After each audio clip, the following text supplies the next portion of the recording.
People say blood is thicker than water. They are wrong. In the world of high-pressure welds at depths of 3,000 meters, the smallest crack can tear a massive ship apart. Family is the same. Today, I walked into my brother's lavish mansion, disguised as a failure not to beg for soup, but to test if this family's weld could withstand the pressure. I found my answer in a total stranger on the side of the road. My name is Charles Garcia.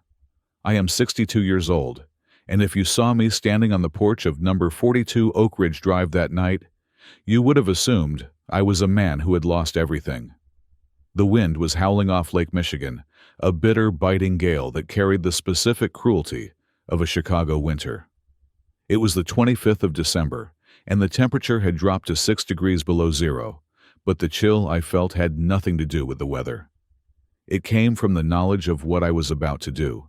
I pulled the collar of my army surplus jacket tighter around my neck. The fabric was thin, smelling of stale diesel and ancient sweat, a costume I had curated with the same precision I used to calibrate the welding robots at my company. But to the world, and specifically to the people inside this house, it was just the stench of failure. My hands were buried deep in my pockets. These hands are scarred. They are thick, calloused maps of a life spent battling the laws of physics. I have a burn mark on my left thumb from a plasma cutter accident in the North Sea in 1989. I have a long, jagged white line across my knuckles where a high-pressure valve blew out on a rig off the coast of Angola. These hands built titanium core dynamics. They signed contracts worth hundreds of millions of dollars. They shook hands with prime ministers and energy tycoons. But tonight, they were just dirty hands. I had rubbed grease into the nail beds and smeared a mixture of soil and oil into the creases of my palms. I needed to look the part. I needed them to see the grime so they would miss the gold. I looked at the house. It was my brother Robert's pride and joy. A sprawling two-story colonial revival that screamed suburban success. It was draped in thousands of twinkling lights, icicle strands hanging from the gutters with geometric perfection. An inflatable Santa Claus the size of a minivan waved mechanistically from the front lawn. It was beautiful in the way a stage set is beautiful. From where I stood with my engineer's eye, I could see the cracks. I could see where the gutter was pulling away from the fascia board because they had used cheap aluminum nails instead of galvanized steel. I could see the slight sag in the porch roof, indicating a load-bearing beam that was under stress. It wasn't designed to handle. Robert always cared about the facade. He cared about the paint, not the structure. I was the opposite. My entire life, my entire empire was built on what happened in the dark, under the crushing pressure of the deep ocean, where no one could see you, and where a single flaw meant instant death. I reached out and pressed the doorbell. It played a digital polyphonic version of Jingle Bells. It was too loud, too cheerful. I waited. Inside, I could hear the muffled sounds of laughter, the clinking of glass, the low hum of a television. It was the sound of warmth. It was the sound of family. I felt a pang of something sharp in my chest. It wasn't jealousy. It was a profound, aching loneliness. I had employees who feared me, competitors who respected me, and bankers who courted me. But I did not have this. I did not have a door to open to a brother on Christmas. I only had a test, and I prayed with a desperate, foolish hope that they would pass it. I wanted them to prove me wrong. I wanted Robert to open that door, see his destitute brother, and pull me into a bear hug, ignoring the grease and the smell. I wanted him to say that it did not matter that I was blood. The door opened. It wasn't Robert. It was Linda. My sister-in-law stood there, framed by the golden light of the hallway. She was wearing a red velvet dress that probably cost $300, paired with a pearl necklace that I knew was fake, because I know the refractive index of real nacre. She held a glass of white wine in one hand. Her hair was sprayed into a helmet of blonde perfection. When her eyes landed on me, the smile she had been wearing for her guests didn't just fade, it evaporated. It was replaced by a look of visceral recoil, the kind of expression one makes when stepping on a dead rat in the basement. She didn't say Merry Christmas. She didn't say hello. "Charles," she said. Her voice was flat sharp like a sheet of metal, hitting a concrete floor. "We weren't expecting you." "Hello, Linda," I said. My voice was raspy. I didn't have to fake that. The cold air had dried out my throat. "I was in the area. I thought I would stop by. It has been a long time." She didn't step back to let me in. She stood her ground, acting as a physical barrier between the warmth of her home and the cold of my reality. Her eyes raked over me. She looked at the fraying threads on my shoulder. She looked at the mud caked on the toes of my heavy work boots. She looked at the grease on my neck. I saw her nostrils flare slightly. She was smelling the story I was telling her, and she hated it. "Robert said you were working on a rig in the Gulf," she said, accusatory. "He said you were doing fine." "Things change," I said quietly. "The industry is tough. I had some bad luck. I wanted to see family, Linda. It is Christmas," she sighed. It was a long, loud exhalation of performative martyrdom. She glanced over her shoulder, checking to see if any of her guests had noticed the vagrant at her door. Satisfied that the hallway was empty, she turned back to me. "Look, Charles, we have people over. Important people. Robert's boss is here. The neighbors are here." She lowered her voice to a hiss. "You look like a disaster. We can't have you looking like this in the living room." "I can leave," I said, turning slightly.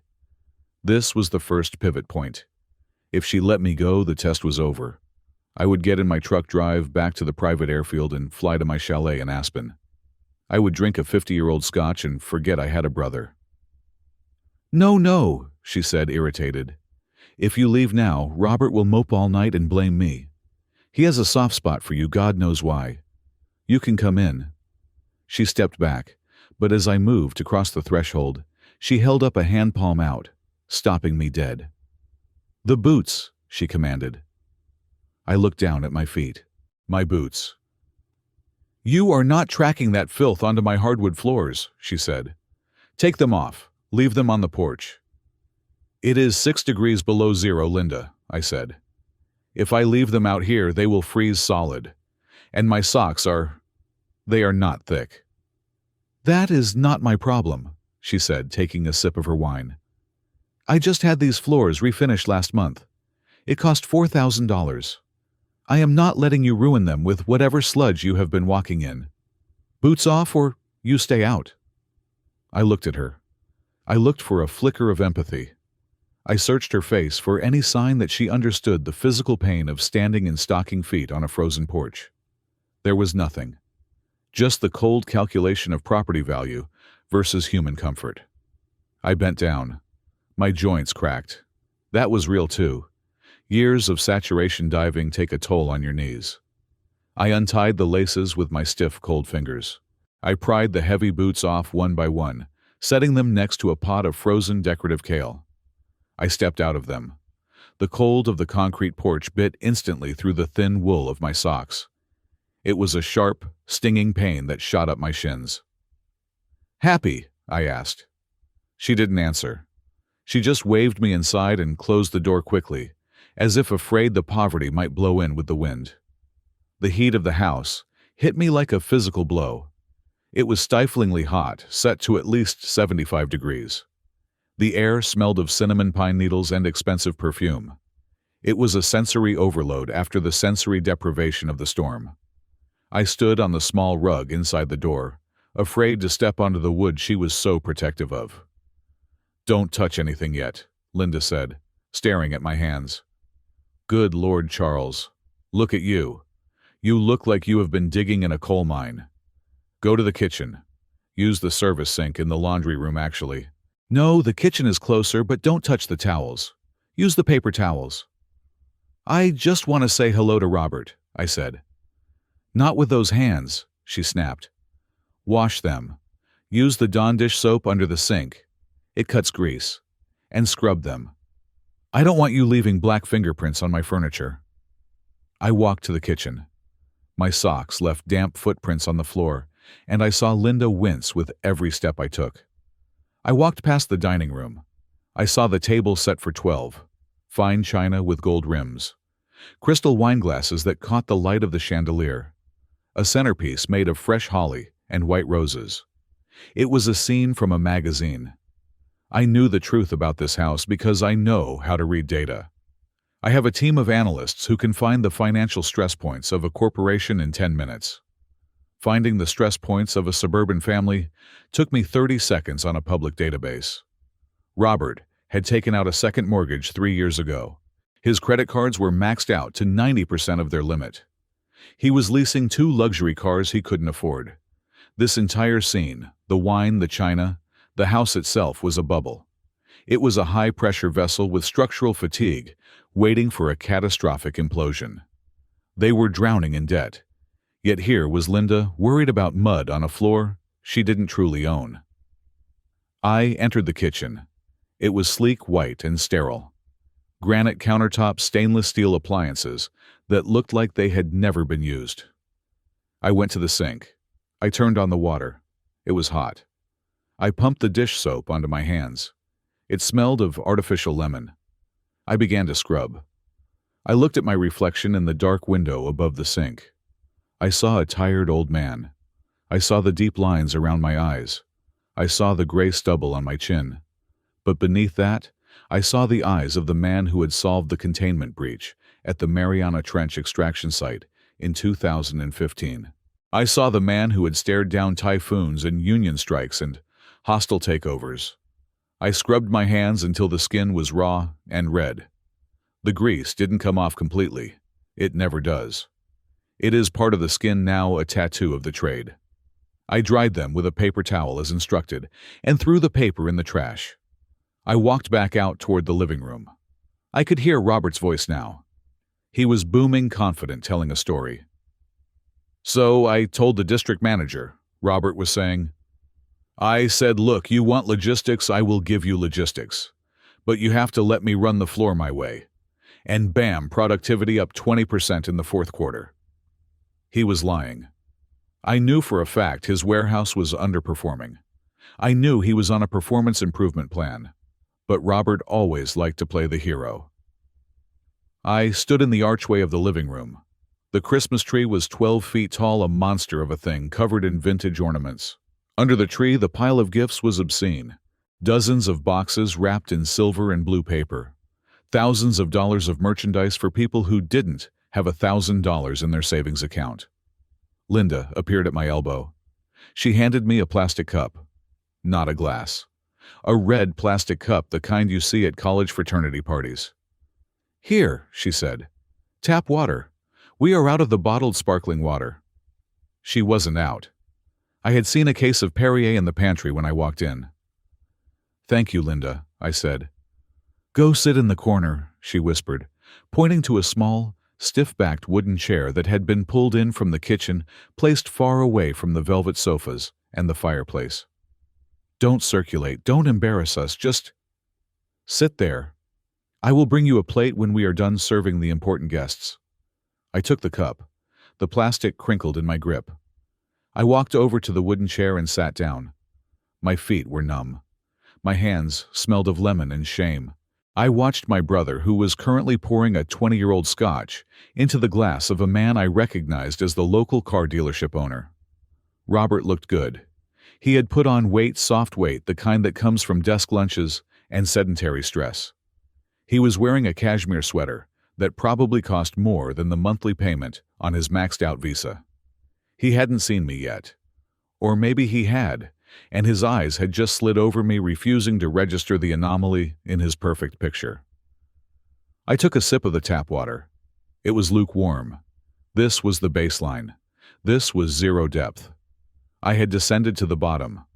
Now I would see if there was any structural integrity left in the hull of this family, or if the pressure of my presence would crush it instantly.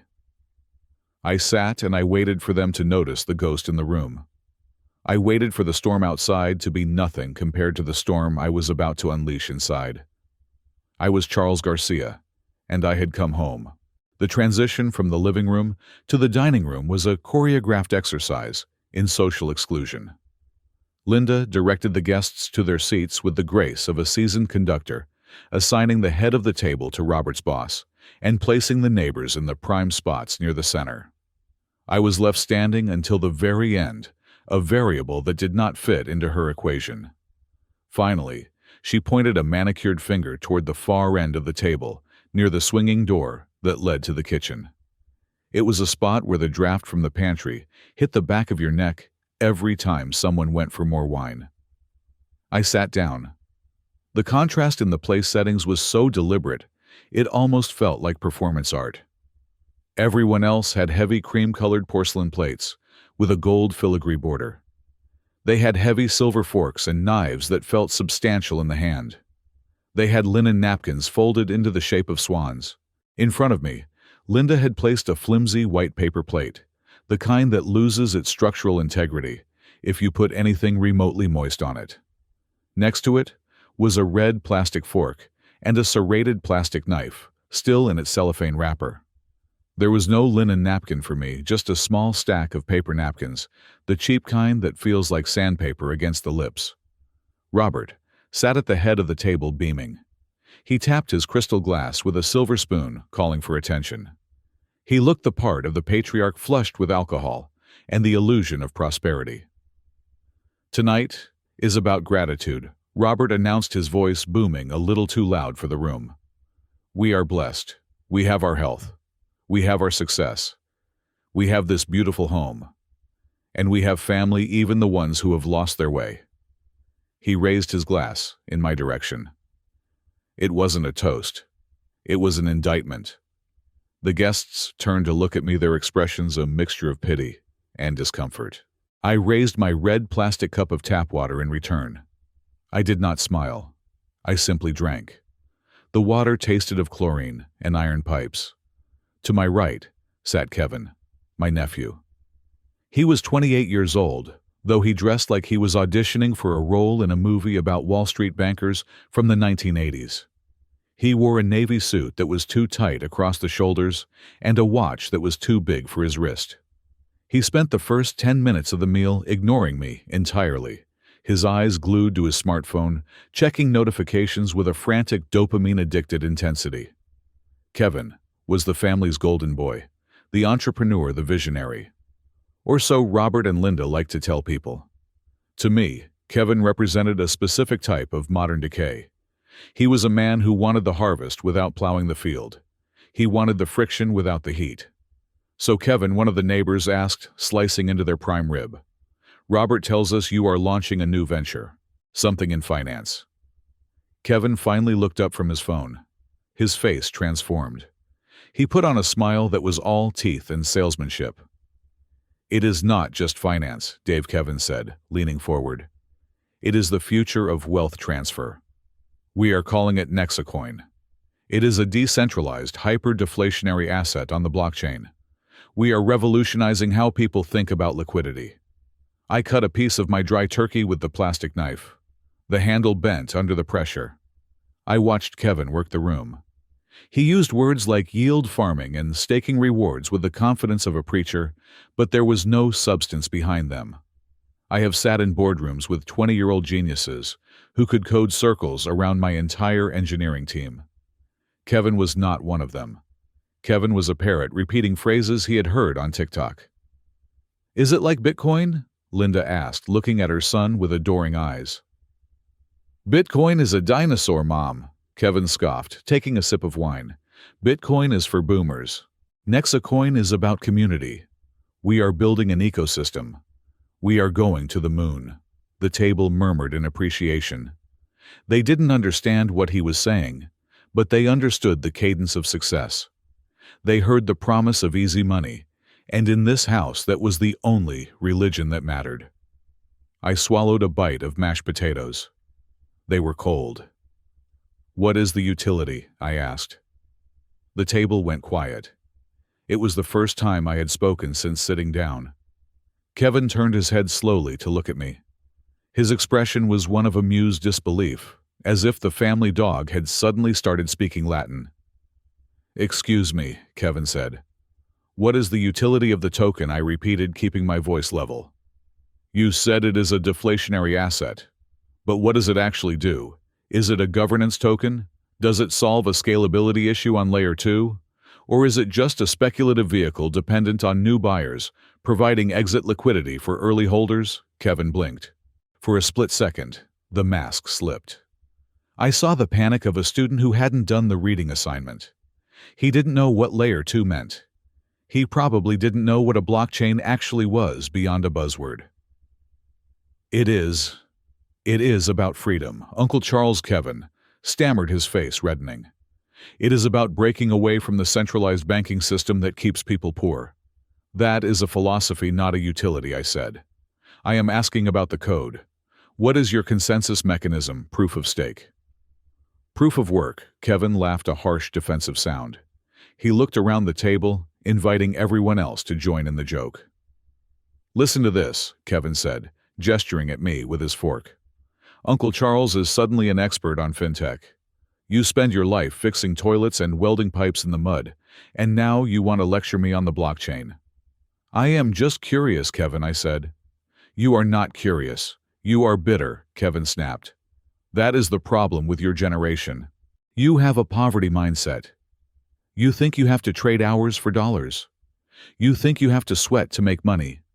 That is why you are sitting there in a dirty jacket eating off a paper plate, and I am launching a project with a market cap of $3 million. $3 million, Robert repeated, whistling low. That is impressive, son. It is projected, Kevin corrected quickly. Once we go public next month. I looked at Kevin. I looked at his soft hands. Hands that had never held a welding torch, never felt the vibration of a hull under pressure, never known the terrifying responsibility of holding another man's life in your grip. Labor is not a poverty mindset, Kevin, I said softly. Labor is physics. It is the application of force to move matter. It is the only thing that is real. Your coin is just numbers on a server. If the power goes out, your wealth vanishes. If the power goes out, I can still build a fire. I can still build a shelter. Oh God, spare us the survivalist speech, Linda groaned, rolling her eyes. We are trying to have a nice dinner, Charles. Nobody wants to hear about your dreary life. Robert cleared his throat. He looked uncomfortable, not because his son was insulting his brother, but because the tension was ruining the vibe of his party. He turned to me, putting on his best benevolent manager face. Look, Charles, Robert said. We know things have been hard for you. We are not judging. In fact, I was talking to the head of security at the warehouse last week. I put down my plastic fork. Here it comes, I thought. We have an opening, Robert said. Night shift security guard. It is not glamorous, obviously. You would be walking the perimeter, checking locks, making sure the homeless don't break in. But it is steady. Minimum wage, but you could pick up overtime. He paused, waiting for my gratitude. When I didn't speak, he added a stipulation. Of course you would have to clean up, cut the hair, shave the beard. Get some decent clothes. We can't have you looking like this. It reflects poorly on me if my brother looks like a vagrant while working for my company. I looked at Robert, my little brother. I remembered teaching him how to ride a bicycle. I remembered protecting him from bullies in the schoolyard. Now he was offering me minimum wage to guard a warehouse full of cheap consumer goods, and he thought he was being a savior. Night shift security, I said. It is a start, Charles Robert said, pouring himself more wine. You have to start somewhere. You can't expect to walk into a corner office. You have no resume, no references. Frankly, I would be pulling strings just to get you the interview. I looked up at the ceiling. I needed to look away from his face before I said something that would end this test prematurely. My eyes locked onto a detail in the architecture above the dining table. The house was built in the early 2000s during the housing boom, when contractors were throwing up structures as fast as they could to cash in. The dining room had a tray ceiling, a decorative recess, intended to add height and elegance. But in the corner, right above where Kevin was sitting, I saw it. A hairline crack. It started at the junction of the wall and the ceiling and ran diagonally outward for about 3 feet. To a layman, it was just a settling crack, something a little spackle and paint could hide. But I am not a layman. I am a structural engineer who specializes in extreme environments. I analyzed the crack. It was a shear fracture. It wasn't caused by the house settling naturally. It was caused by a load-bearing inadequacy. The beam spanning the dining room was undersized for the span. It was deflecting, bowing in the middle, under the weight of the floor above. The drywall was tearing because the frame of the house was slowly, imperceptibly twisting. It was a perfect metaphor. This entire family was a structure under a load it could not support. Robert's debt was the beam. Linda's social climbing was the heavy furniture on the floor above. Kevin's arrogance was the cheap drywall, trying to hide the failure. They were painting over the cracks, adding layers of decoration. Fine china, luxury cars, fake crypto millions, while the fundamental geometry of their lives was failing. "You are quiet," Charles Linda said, her voice dripping with condensation. "Are you considering the offer? Or is honest work beneath you?" I lowered my gaze from the ceiling to the table. I looked at the plastic knife. I picked it up and bent it until it snapped in half with a sharp crack. "I am thinking about structural integrity," I said. "What?" Robert asked, frowning. "Every structure has a yield point," I said. "The point where elastic deformation becomes plastic deformation. The point where the damage becomes permanent. Once you pass that point, there is no going back. You can paint over it, but the physics doesn't care. The collapse is inevitable." Kevin snorted. "What are you talking about? You are rambling. This is why you are unemployable. You are weird." I looked at Kevin. I saw the fear behind his eyes. He knew his project was a scam. He knew he was gambling with money he didn't have. He was terrified that one day the world would see him for what he was. "I am not rambling, Kevin," I said. "I am observing. I will think about the job offer, Robert. Thank you. It is very generous of you to offer your brother a chance to walk in the cold while you sleep in the heat." Robert flushed pink. "It is better than what you have now, isn't it? Which is nothing." "Is it?" I asked. I looked down at my paper plate. The grease from the turkey had soaked through, staining the white tablecloth underneath. Linda gasped when she saw it. "My tablecloth," she shrieked. "It is Irish linen. Charles, look what you have done." She stood up, grabbing my plate and snatching it away. "Get up," she hissed. "You are done eating. You are ruining everything." I stood up. My knees clicked again. The room was silent. Robert looked at his plate. Kevin smirked, victorious. The guests pretended to be fascinated by the floral arrangement. "I am sorry about the linen," I said. "I am sure it can be cleaned." "Just go," Linda said, pointing toward the door. "Go to the garage. You can sleep there. I don't want you in the house anymore tonight." I nodded slowly. I had my data points. I had analyzed the stress factors. The test was proceeding exactly as I had hypothesized, with a variance of 0.0%. I walked toward the kitchen door, leaving the warmth of the dining room behind. As I pushed through the swinging door, I heard Kevin's voice loud and clear. "Man, that guy is a loser. I can't believe we share DNA." So anyway, about the token allocation. I walked into the dark laundry room toward the garage. The crack in the ceiling was still there, silent and expanding, waiting for the weight of the snow on the roof to be the final straw. I knew exactly when it would fail. I just wondered if they would be awake when roof finally came down on their heads. I stopped at the threshold of the door leading to the garage. The air coming from the unheated space was frigid, seeping through the cracks in the weather, stripping a preview of the night awaiting me. Linda stood with her arms crossed over her chest, her fingers drumming impatiently on her upper arm. She had followed me not to ensure I was comfortable, but to ensure the terms of my stay were clearly adjudicated. In her mind, this was a transaction. Everything in Linda's world was a transaction, and she was determined to never be on the losing side of the ledger. "You can sleep on the cot in the back," she said, her voice lowered, so the guests in the other room would not hear her negotiating with the help. It is behind the lawnmower. There are some old moving blankets in a plastic bin. They might smell a bit like gasoline, but they are warm enough. Thank you, Linda, I said. I reached for the doorknob. Wait, she said, sharp and commanding. I turned back. Her eyes were hard, lacking even a microgram of warmth. They were the eyes of a landlord dealing with a delinquent tenant. We are not running a charity here, Charles, she said. Robert is too soft.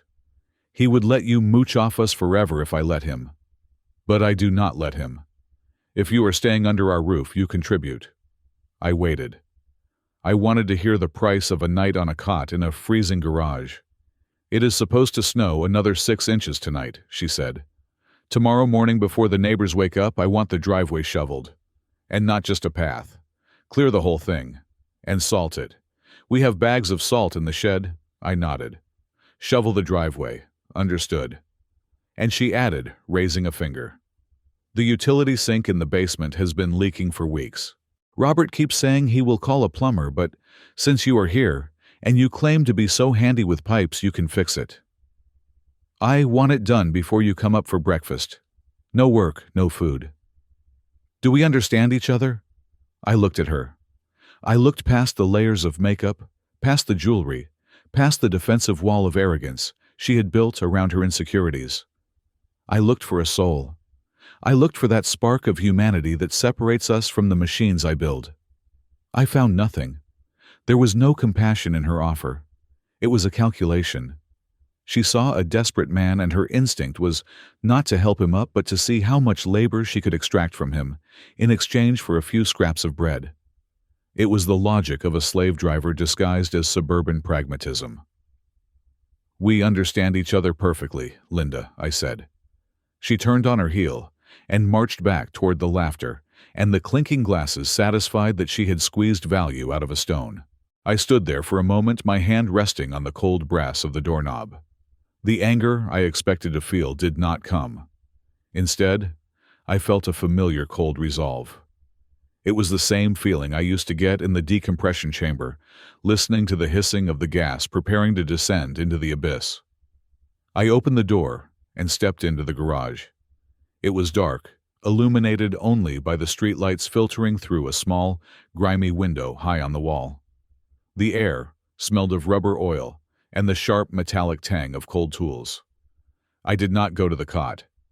I did not look for the moving blankets. I walked over to Robert's workbench. It was a mess. Tools were scattered without logic. A hammer lay rusting next to an open container of putty. Screwdrivers were thrown into a heap. It was the workspace of a man who played at being handy, but lacked the discipline of a craftsman. I ran my hand over the rough wood of the bench. My mind drifted back. It traveled 4,000 miles and 40 years into the past. It went to the North Sea. Linda thought shoveling a driveway was hard labor. She had no concept of what hard meant. I closed my eyes, and I could almost hear the roar of the ocean above me. I remembered the year 1984. I was 20 years old, working for a subsea contractor that cut corners on safety to save pennies on the dollar. We were operating at a depth of 300 meters. The pressure down there is 30 atmospheres.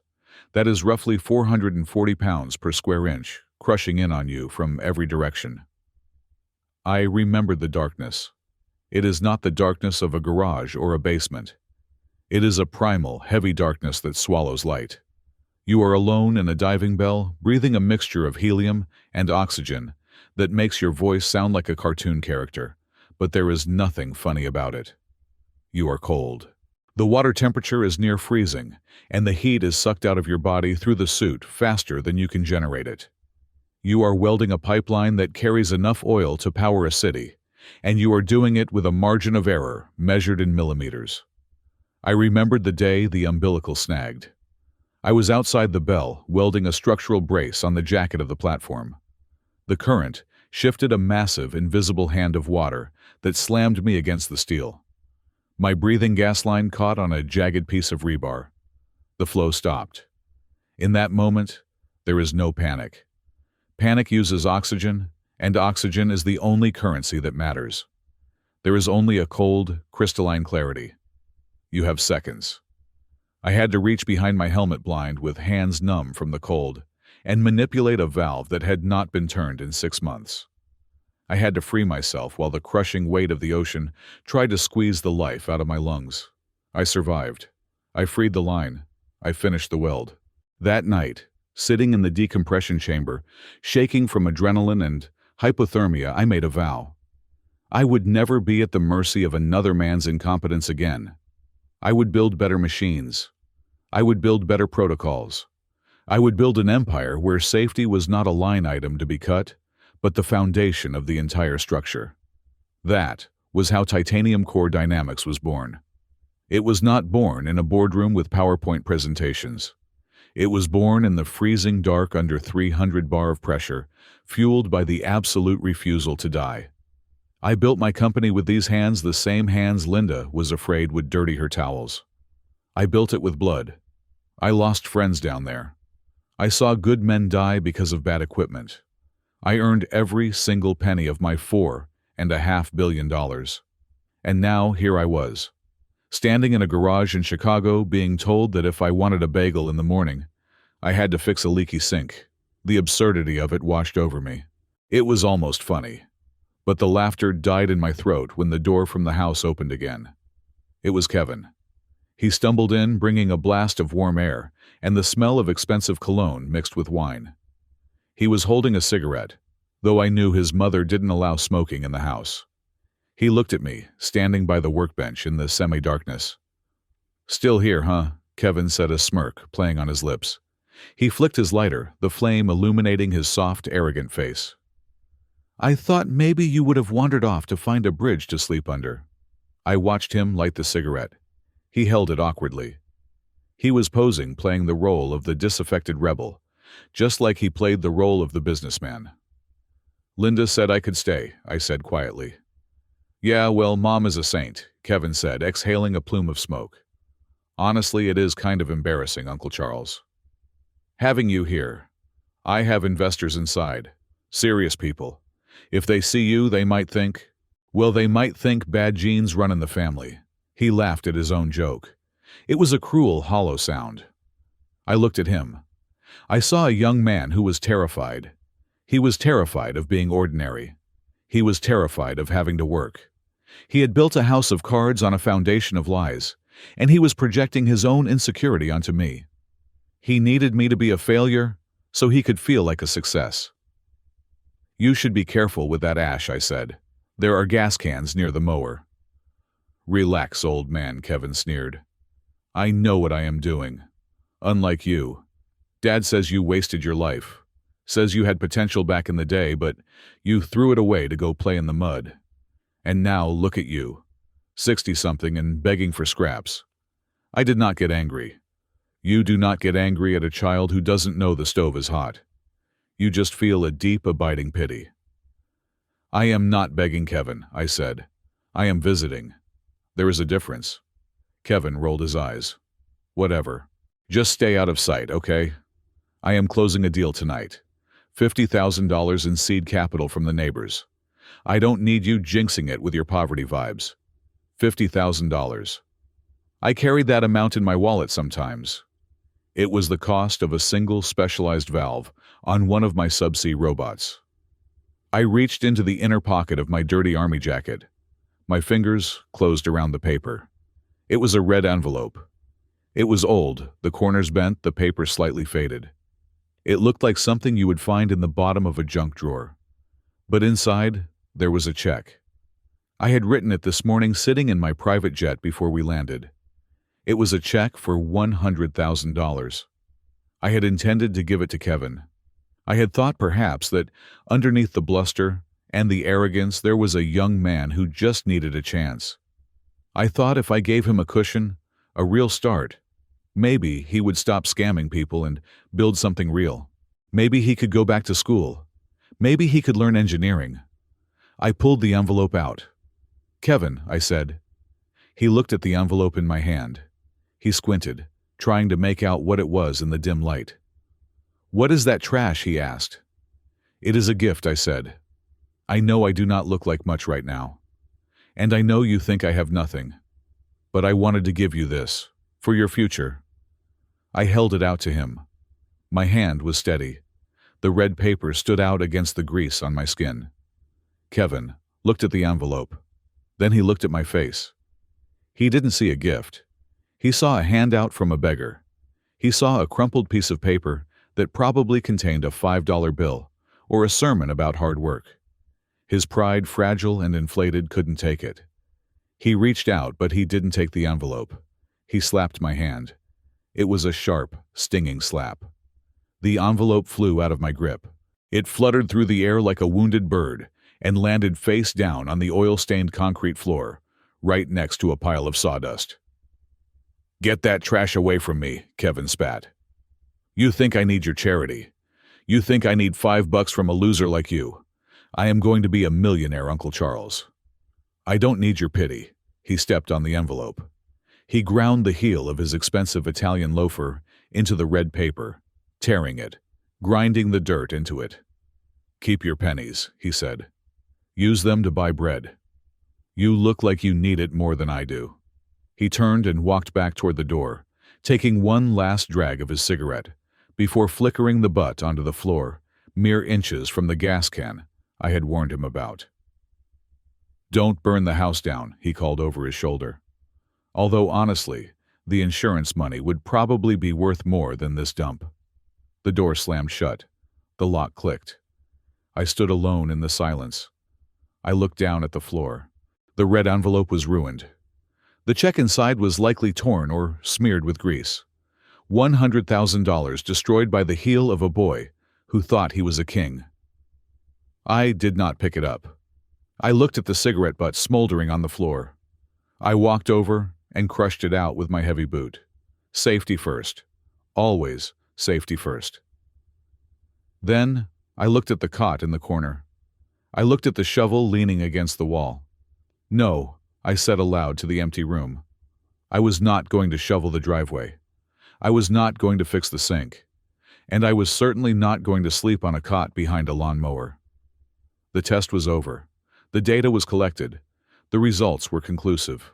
The weld had failed. The structure was compromised beyond repair. I walked to the side door of the garage, the one that led out to the driveway. I pushed it open. The wind hit me instantly, a wall of white and cold. The snow was falling heavily, erasing the world, burying the sins of the suburbs under a blanket of purity. I stepped out into the storm.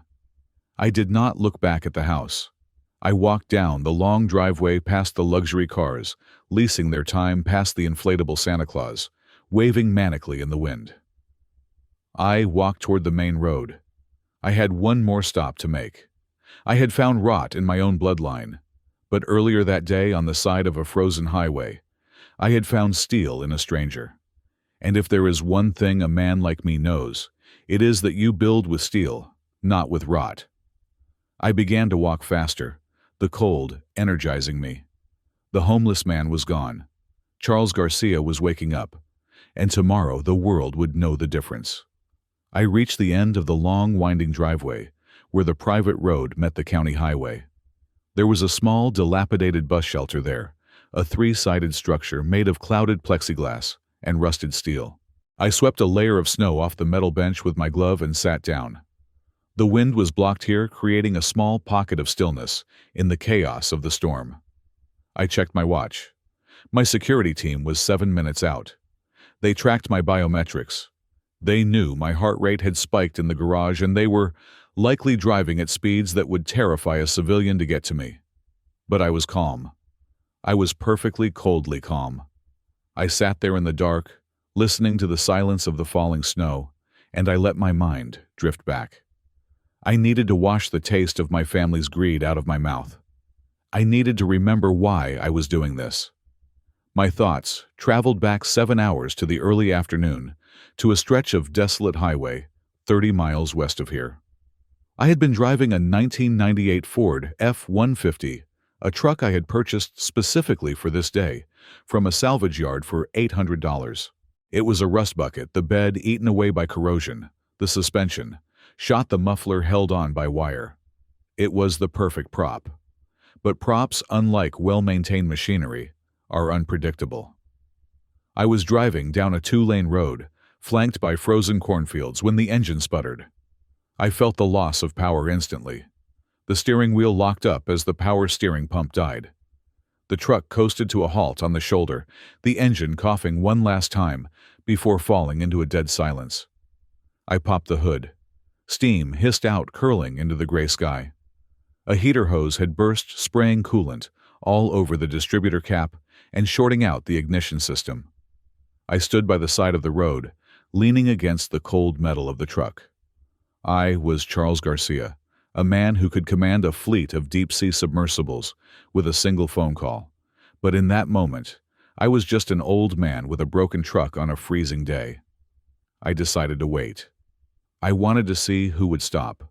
It was part of the data collection. For 45 minutes I stood there. Cars flew past me. Not cheap cars. This was an affluent area, a corridor between the wealthy suburbs and the city. I saw Range Rovers. I saw Tesla Model X's. I saw Porsche Cayennes. I saw the faces of the drivers as they sped by. They saw me. I know they saw me. They saw an old man in a dirty army jacket standing next to a smoking ruin of a vehicle. And in their eyes, I saw that familiar, practiced blindness. They looked through me. To them, I was not a person in distress. I was a piece of roadside debris, an aesthetic blemish on their landscape. One woman in a white Mercedes even swerved slightly further into the lane to avoid getting slush on her tires, never making eye contact. I was freezing. My feet were beginning to go numb. I was about to reach for the satellite phone concealed in my inner pocket to call my team when I heard a rumble. It was not the smooth hum of a luxury engine. It was the rattle of a diesel that had seen better days. A white delivery van, boxy and scarred with rust, slowed down. The brakes squealed a sound of metal on metal that told me the pads were worn down to the backing plates. The van pulled onto the shoulder behind me. The driver's side door groaned open. A young man stepped out. He was tall, thin, wearing a mechanic's jumpsuit that had been washed so many times it was almost gray. He wore a knit cap pulled low over his ears. He didn't look like a hero. He looked tired. He looked like a man who was working a double shift on Christmas Day because he had no other choice. "Need a hand, Pops," he called out. His voice was not pitying. It was casual, the universal greeting of the working class. "My truck died," I said. "I think it is the coolant." He walked over. He didn't ask for money. He didn't ask if I had insurance. He just leaned under the hood. I watched him. I watched the way he moved. There is a language to mechanics, a physical vocabulary of competence. He didn't poke around aimlessly. His eyes scanned the engine bay, tracing the lines, identifying the failure point in seconds. "Heater hose blew," he said, pointing to the split rubber. "Soaked your electrics. That is why she won't spark." "Can it be fixed?" I asked. He looked at me, then back at the engine. "Properly number. Not out here. You need a new hose and you need to dry out the cap. But I can rig it to get you home." He walked back to his van. He didn't pull out a shiny toolbox. He pulled out a battered metal crate. He rummaged through it and came back with a roll of high-temperature silicone tape, a pair of pliers, and a rag. I watched him work. It was beautiful. He bypassed the heater core, looping the hose back into the block to seal the system. He used the rag to meticulously dry the distributor cap, checking each contact point for moisture. His hands moved with a surgeon's precision. He wasn't just patching it. He was understanding the system and manipulating it to function. He understood the pressure, the flow, the heat. He respected the machine. "Try it now," he said, wiping his hands on his jumpsuit. I climbed in. I turned the key. The engine roared to life. It was rough, but it was running. I got out of the truck. I looked at him. "Thank you," I said. "You saved me." He shrugged, putting his tools away. "No problem. Just don't push it. Keep the RPMs low. That tape will hold, but it is not a miracle." I reached for my wallet. I had $500 in cash in there, the decoy money. "Let me pay you," I said. He shook his head immediately. "Put that away. It is Christmas." You don't pay for a jump or a fix on Christmas. That is the rule. I looked at him. He was shivering slightly in the wind. At least let me buy you lunch, I said. He laughed a dry, cracking sound. Unless you have a steakhouse in that truck, I think we are out of luck. But I was just about to take my break. I have an extra sandwich. We sat on the tailgate of his van. The wind whipped across the cornfields, but there was a strange warmth between us. He opened a brown paper bag and took out 2 sandwiches wrapped in wax paper. Bologna and cheese on white bread. He handed me one. I took it. I bit into it. It was the best meal I had eaten in 10 years. It tasted of sincerity. My name is Arthur, he said. Charles, I replied. What do you do, Charles? He asked. Before the truck died. I used to be a welder, I said. Underwater. His eyes lit up. Genuine interest sparkled in them. No kidding, underwater. That is the real deal. High-pressure, hyperbaric welds. I read about that. The physics of keeping an arc lit at 20 atmospheres. That is art. He knew the terminology. He didn't just know it. He understood it. I am trying to get into hydraulics myself, Arthur said, looking out at the gray horizon. Fluid power. It is the same principle. Controlled pressure. I have been saving up for 3 years to buy a small shop. There is this old garage on 5th Street. It has a lift, a decent compressor. I could do custom fabrication there. High-end hydraulic systems for heavy machinery. Why haven't you bought it? I asked. Arthur sighed. He took a sip from a thermos of coffee and offered it to me. Life happens, Charles. My daughter, Lily. She is 4. She was born with a heart defect, pulmonary atresia. She needs surgeries, specialists. The insurance covers some, but the deductibles that travel to the specialist in Cleveland, it adds up. Every time I get close to the down payment for the shop, something happens with Lily. A hospital stay, a new medication. He didn't say it with bitterness. He didn't complain. He stated it as a fact of engineering load versus capacity. So the shop waits, he said. Lily comes first. She is the best thing in my world. If I have to drive this rust bucket van for another 20 years to keep her heart beating, I will do it. I will drive it until the wheels fall off. I looked at him. I looked at his hands. They were resting on his knees.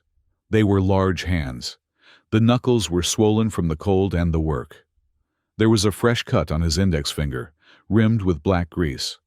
The fingernails were short, practical, and permanently stained. I looked at those hands and I saw a mirror. Those were my hands. Those were the hands of a young Charles Garcia 40 years ago, sitting on a dock in Aberdeen, eating a cold sandwich, dreaming of building something that would last.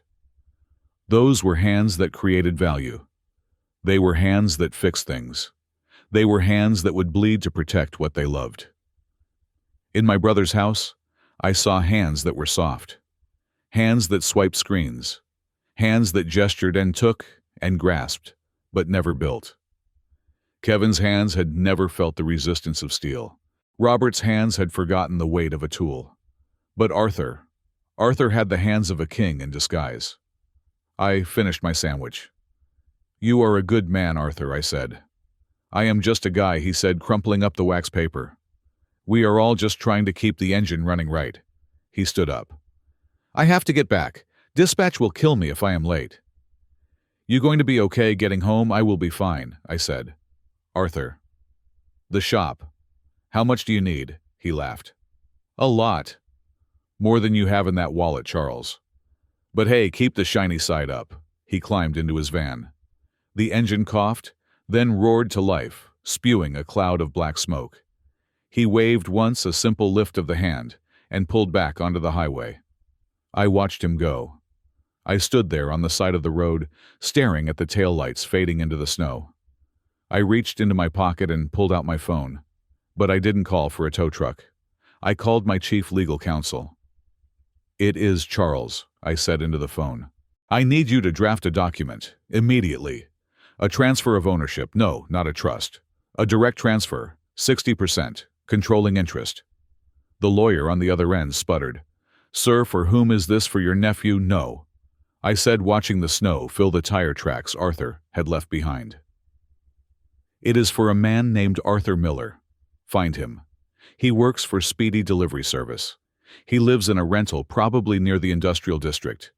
He has a daughter named Lily with a heart condition. Find him, vet him, and then draw up the papers. But sir, the lawyer stammered, 60% of titanium core dynamics. That is $2.7 billion. You are giving it to a delivery driver. I am not giving it to a delivery driver, I said, my voice hard as steel. I am giving it to a builder. I am giving it to a father. I am giving it to the only man I have met in 10 years who knows how to fix a heater hose in a blizzard without asking for a dime. Do it. I want it signed by tonight. That was the moment. The decision wasn't made in a boardroom. It was made on the shoulder of Highway 41, over a bologna sandwich. It was made because I realized that my legacy wasn't my blood. My legacy was the spirit of the work. And Arthur had the spirit. My family had the blood, but they were anemic. Arthur had the iron. I sat in the bus shelter, the memory warming me more than any heater could. I looked down at my own hands. They were shaking slightly, not from cold, but from the adrenaline of the truth. I had found my heir. He didn't have my last name. He didn't have my nose or my eyes, but he had my hands. And in my world, that was the only DNA that mattered. Headlights swept across the snow. A convoy of 3 black SUVs slowed to a stop in front of the bus shelter. The lead car's door flew open. A large man in a dark suit stepped out, holding a large umbrella. Mr. Garcia, he said, his voice tense with worry, we have been monitoring your vitals. Are you injured? No, I said, standing up and brushing the snow from my knees. I am not injured. I am calibrated. I walked toward the car. The test was over. The results were in. And now it was time to deliver the grade. I stood at the edge of the driveway, the snow swirling around me in a chaotic vortex. The black SUVs of my security detail were idling quietly, their exhaust plumes rising like ghosts in the darkness. The lead agent, a man named Henderson, who had been with me since the Yemen extraction project in 2011, stood by the open door of the armored vehicle. The interior light spilled out, promising warmth, safety, and a glass of the 18-year-old single malt scotch I kept in the console. It was the exit. It was the logical conclusion to a failed experiment. Sir, Henderson asked, his voice cutting through the wind. We are ready to depart. The pilot is on standby at O'Hare. I looked at the warm leather seat. Then I turned my head and looked back at the house. The windows were glowing with that deceptive golden light. I could see the silhouettes moving inside. They were warm. They were full. And they were completely, utterly hollow. Not yet, I said. Henderson frowned. Sir, the temperature is dropping. You have been exposed for over an hour. Your core body temperature. I said not yet. I interrupted, my voice low. There is one final stress test I need to perform. I need to take it to the breaking point. I need to see the catastrophic failure with my own eyes. Do you want us to accompany you? No. Maintain position. When I walk out that door again, it will be the last time. Be ready. I turned my back on the salvation of the motorcade and began the long walk back up the driveway. The wind pushed against me, trying to keep me out, but I lowered my head and leaned into it. I had spent 40 years fighting the elements. A Chicago blizzard was nothing compared to a rogue wave in the Bering Sea. I didn't go to the garage this time. I walked straight to the front door. I didn't knock. I didn't ring the bell. I turned the handle. It was unlocked, a security lapse I noted automatically, and pushed it open. The sudden intrusion of freezing air caused the conversation in the dining room to stumble and die. I walked in, tracking snow onto the hardwood floor Linda loved more than her own blood relatives. I didn't take off my boots. I marched straight into the dining room, a revenant returning from the grave. They were still there. The dessert course had been served. A chocolate bûche de Noël sat in the center of the table. Charles, Robert said, dropping his fork. I thought, I thought you went to the garage. I did, I said. I stood at the end of the table looming over them. But I realized we weren't finished. Oh, for God's sake, Linda groaned, throwing her napkin onto the table. We are eating dessert, Charles. Must you ruin every course? Look at the floor. You are tracking slush everywhere. The floor doesn't matter, Linda, I said. None of this matters. It matters to me, she shrilled. Hey, wait a second. The voice came from Kevin. He was fumbling with his phone, tapping the screen frantically. He held it up, the camera lens pointed directly at my face. The flash blinded me for a second. This is perfect, Kevin muttered. Absolutely viral gold. What are you doing? I asked. I am live, Uncle Charles, Kevin said, grinning. He wasn't looking at me. He was looking at himself in the corner of the screen, checking his hair. I have got 4,000 people watching right now. I am doing a special holiday stream, feeding the homeless family member. It is a charity angle. People love that stuff. It makes the brand look benevolent. He moved the phone closer, thrusting it into my face like a weapon. Say hi to the crypto army, Uncle Charles, Kevin shouted, adopting a fake hyper-enthusiastic influencer voice. Guys, this is my uncle. He has had a rough life, made some bad choices. But here at the Garcia household, we don't turn our backs on family right. We are giving him a warm meal and a place to sleep. I felt a cold rage settle in my gut. It wasn't the heat of anger. It was the absolute zero of contempt. He was monetizing my humiliation. He was turning my fictional poverty into content for his fictional empire. Turn it off, Kevin, I said. My voice was quiet, but it carried the resonance of a command given on a bridge during a storm. No way, Kevin laughed, watching the hearts fly up on his screen. Look at the engagement. People are donating. Someone just sent 500 stars. That is like $10. Say thank you, Uncle Charles. Say thank you to user CryptoKing99 for the donation. I said turn it off. Or what? Kevin sneered, lowering the phone slightly, but keeping the camera rolling. You going to hit me? That would be assault, and I would catch it all on 4K. I would sue you for every penny you... Oh wait, you don't have a penny. You are a zero. He turned back to the camera. See guys, this is what happens when you don't have a growth mindset. You get bitter. You get angry at the people trying to help you. My uncle here, he is a lesson. He is a warning. I looked at Robert. Are you going to let him do this? Robert looked down at his cake. He took a sip of wine. He didn't meet my eyes. He is just having fun, Charles, Robert mumbled. It is the modern world. Everything is online now. Besides, maybe if people see your story, someone will offer you a job. He is helping you get exposure. Exposure, I repeated.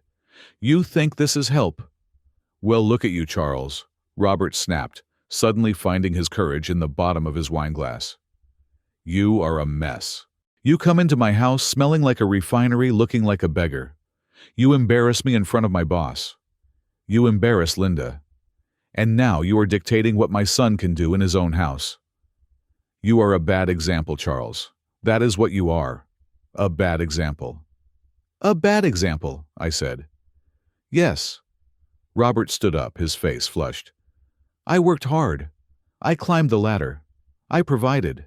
You chased some pipe dream about the ocean and ended up with nothing. You have been drifting for 40 years. You have no pension, no assets, no legacy. You are a parasite, Charles. You show up on Christmas expecting a handout, and then you act superior. You are pathetic. He is a failure of nature, Kevin chimed in, reading a comment from his stream. That is what someone just commented. Failure of nature. Savage, but true. You are a leech, Linda added, slicing a piece of cake with aggressive precision. A 62-year-old leech. We offered you the garage. We offered you food. And you just stand there and judge us. Who are you to judge us? I stood there, letting their words hit me. They were not insults. They were data. They were the final readings on the pressure gauge before the vessel imploded. I looked at the phone in Kevin's hand. I looked at the red recording dot. "Let me ask you a question," I said. I pitched my voice so that the microphone on the phone would pick it up clearly. I wanted this recorded. I wanted this preserved in the digital ether forever. "Make it quick," Kevin said. "Viewers are getting bored." "If I had walked in here tonight," I said slowly, enunciating every syllable, "not as a beggar but as a king, would it be different?" "Hypotheticals are for losers," Kevin scoffed. "Answer the question," I said.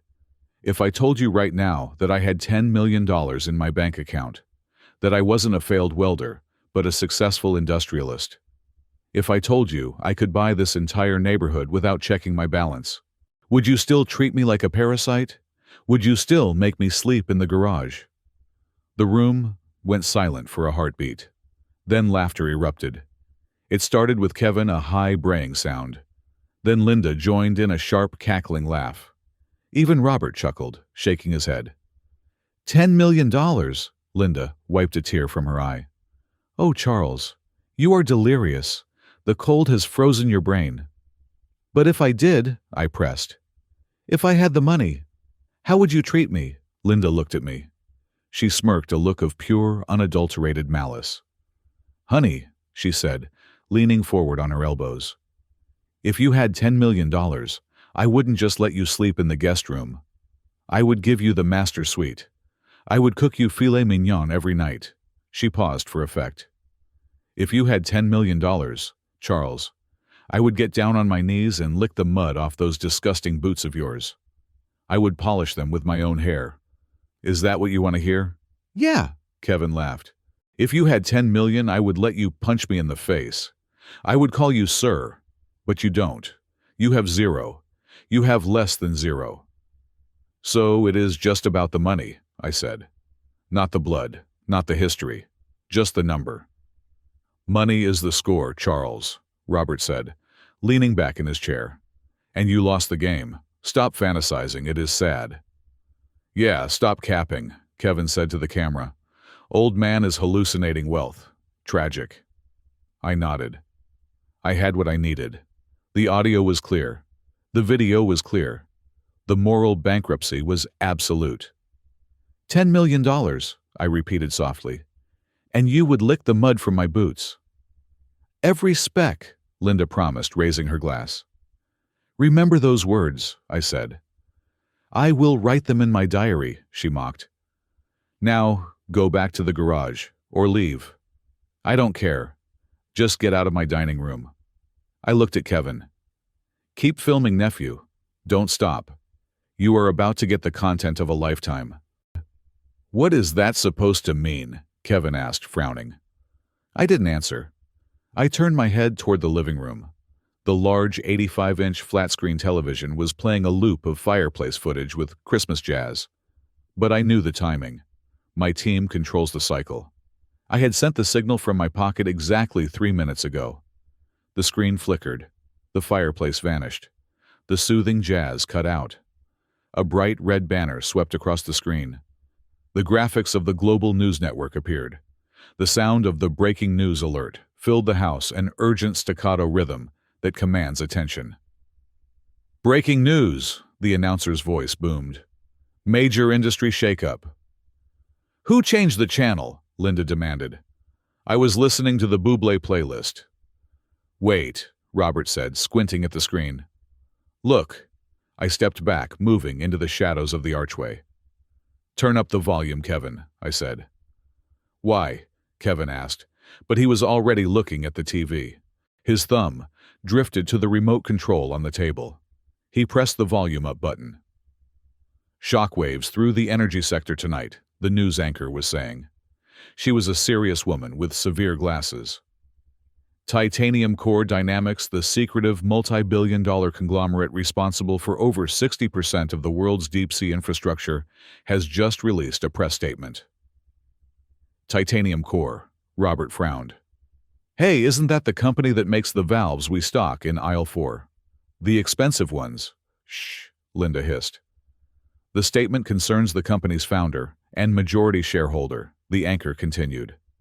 A figure who has been known in the industry only as the Iron Ghost due to his reclusive nature and refusal to give public interviews. Tonight, for the first time in 2 decades, the company has released a confirmed image and profile of its owner. A photo appeared on the screen. It was not a recent photo. It was taken 5 years ago at the commissioning of the Leviathan platform in the North Sea. I was wearing a bespoke Italian suit, charcoal gray. I was standing on the deck of the rig, the wind whipping my hair. I looked younger, cleaner, but the eyes were the same. The scar on my chin was the same.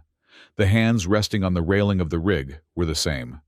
The caption beneath the photo read, Charles Garcia, founder, CEO Titanium Core Dynamics. Net worth, $4.5 billion. The founder, the anchor said, is 62-year-old Charles Garcia, a master welder and engineer who holds over 200 patents in hyperbaric construction technology. The silence in the dining room was absolute. It was a vacuum. Linda dropped her fork. It hit the china plate with a sound like a gunshot. Robert simply stopped breathing.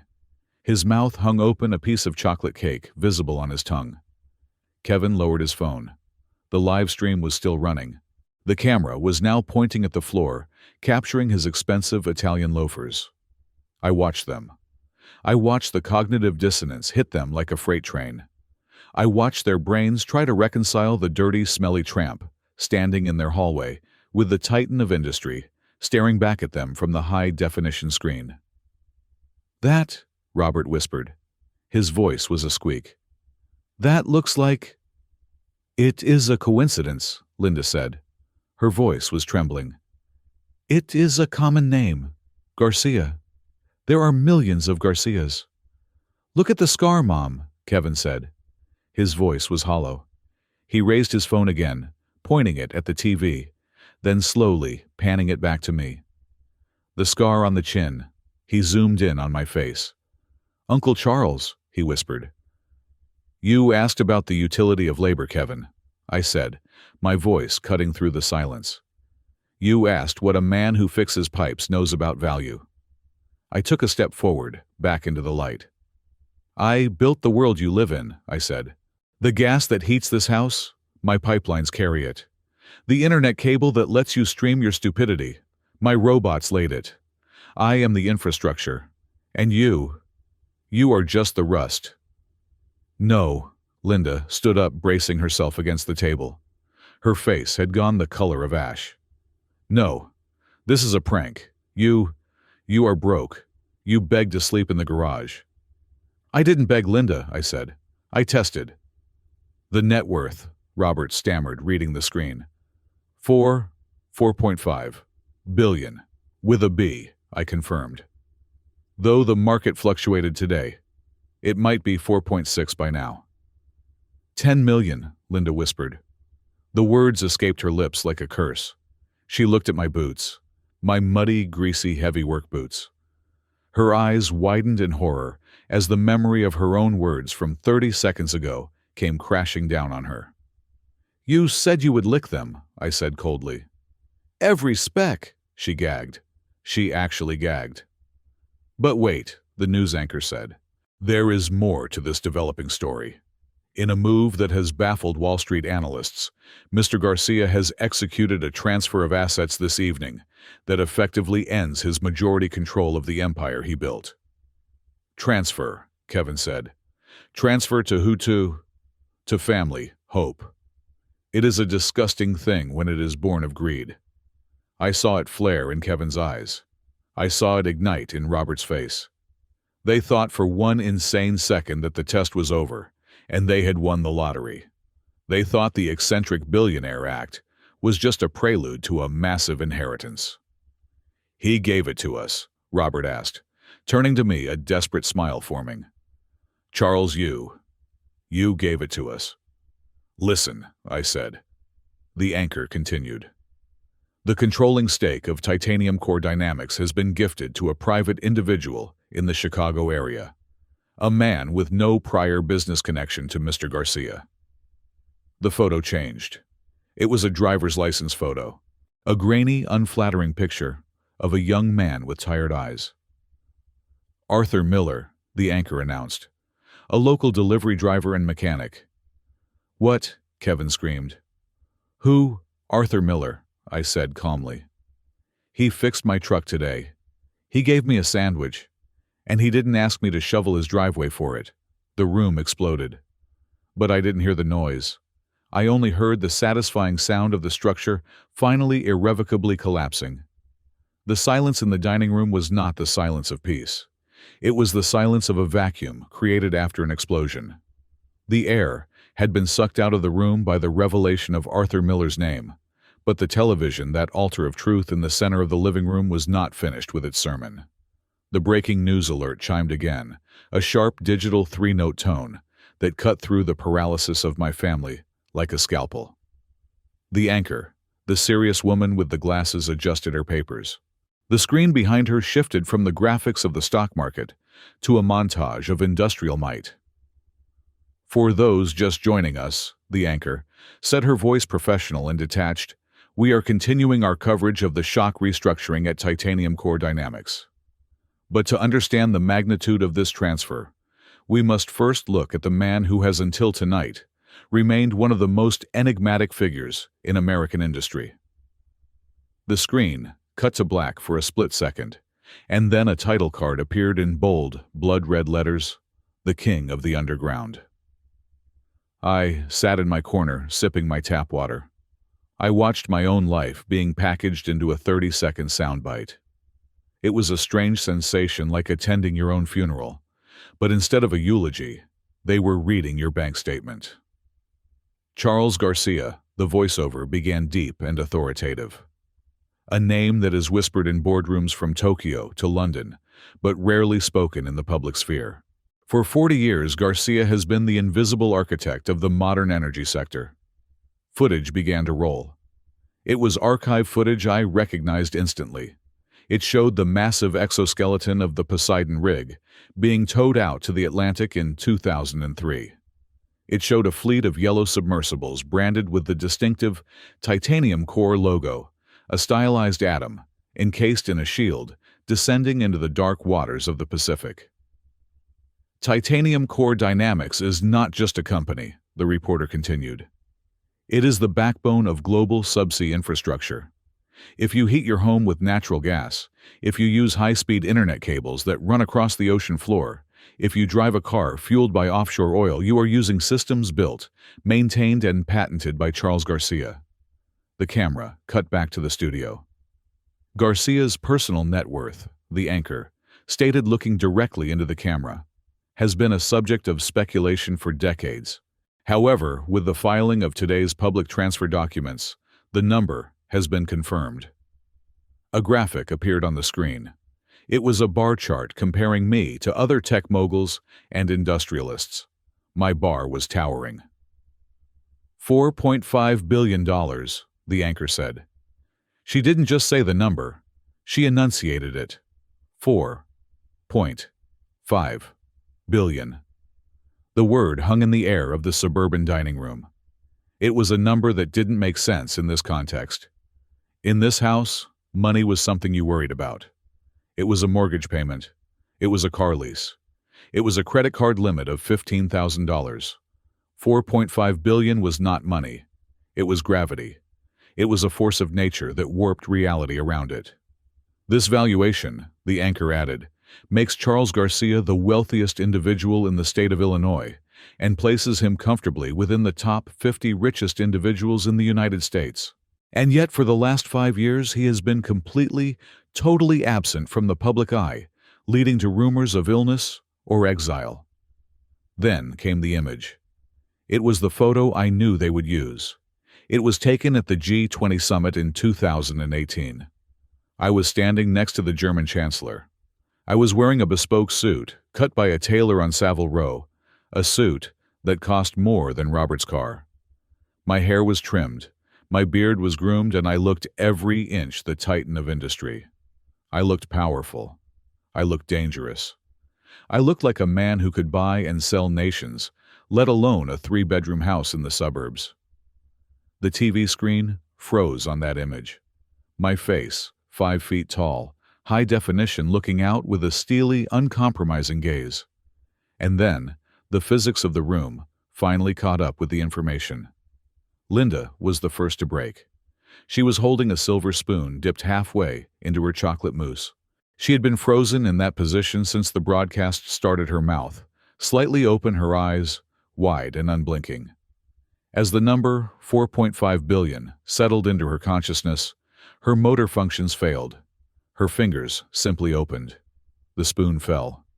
It hit the edge of her fine china plate with a sharp clink, flipped over, and landed on the hardwood floor, the floor she had forbidden me to walk on. It bounced once, leaving a smear of dark chocolate on the polished oak, and spun to a halt. She didn't look down. She didn't scream about the floor. She didn't yell about the mess. She couldn't.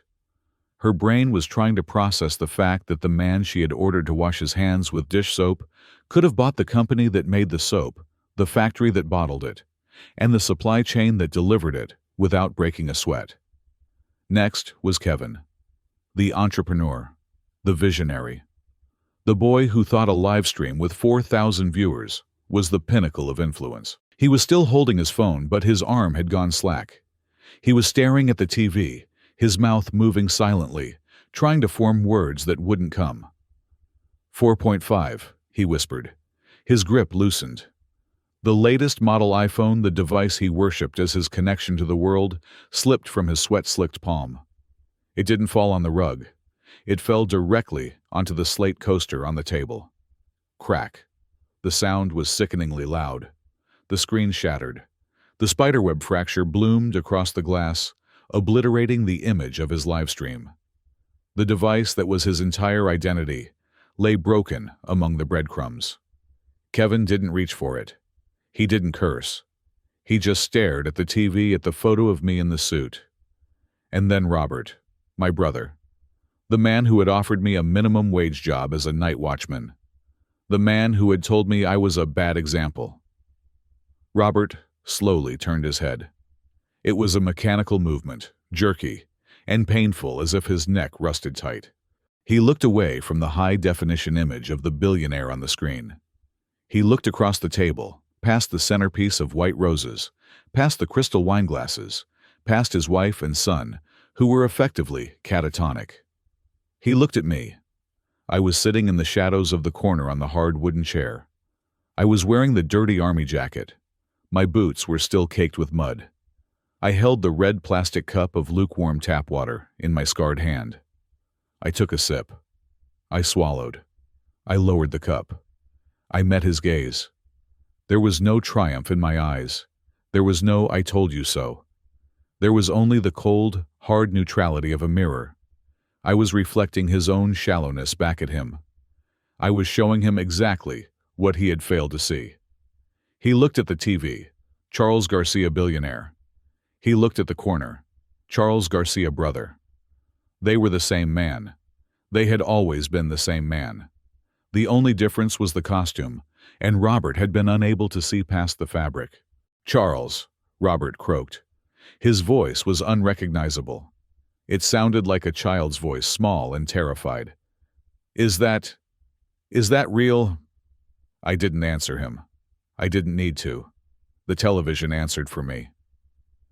"Sources close to the company," the anchor continued, unaware of the devastation she was causing in this suburban dining room, "confirm that Mr. Garcia has been conducting a stress test of his personal and professional circles over the last week.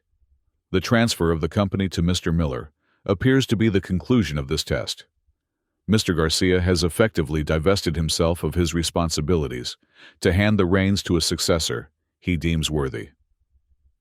"Worthy?" Linda whispered. The word hissed out of her like steam from a cracked pipe. "Arthur Miller, a delivery driver. Worthy?" She turned her head toward me. Her neck snapped around with a violence that must have hurt. "You gave it away!" she screamed. It wasn't a question. It was a shriek of physical pain. $2 billion. "You gave it to a stranger." $2.7 billion, I corrected her gently. "The rest is in diversified holdings and land." "Why?" Kevin moaned, clutching his hair. He looked like he was going to be sick. Uncle Charles, why we are family. We are your blood. I am an entrepreneur. I could have run that company. I know tech. I know crypto. You know nothing, Kevin, I said, setting the plastic cup down on the table. You know buzzwords. You know hype. You know how to beg strangers for $10 on the internet while wearing a suit you can't afford. I pointed at the TV, where the footage showed a remotely operated vehicle welding a pipeline at a depth of 2,000 meters. Sparks were flying in the crushing dark. That, I said, is work. That is reality. You think you could run that? You think you could make the call to shut down a rig costing $1 million an hour? Because a sensor reading is off by 0.1%, you would panic. You would lie. You would try to spin it. And men would die. But the money, Robert wept. He was actually weeping now, tears streaming down his flushed cheeks. Charles, the money. It is insane. You can't just give it to a stranger. You have to undo it. Call the lawyers. Tell them you were not in your right mind. I have never been more lucid, Robert, I said. The news report was winding down. The anchor was moving on to the weather, oblivious to the fact that she had just dropped a nuclear bomb on number 42 Oak Ridge Drive. To recap, she said cheerfully, energy tycoon Charles Garcia resurfaces, reveals net worth of $4.5 billion, and hands control of his empire to a local mechanic. A Christmas miracle for Mr. Miller, and a baffling mystery for Wall Street. The screen faded to a weather map, showing the blizzard burying Chicago. I stood up. The wooden chair scraped against the floor. The sound made Linda flinch, but she didn't say a word. She looked at my boots. She looked at the mud. And I saw it in her eyes. I saw the calculation. I saw the terrifying, pathetic realization that she was about to make good on her promise. She slid off her chair. She fell to her knees. It wasn't a feint. It was a choice. Charles, she gasped, crawling slightly toward me, her velvet dress dragging in the chocolate mousse she had dropped. Charles, please. We didn't know. We were stressed. The holidays are stressful. You know how it is. I looked down at her. This woman who 10 minutes ago had treated me like a disease. Now she looked at me like I was a god. Get up, Linda, I said. You are embarrassing yourself.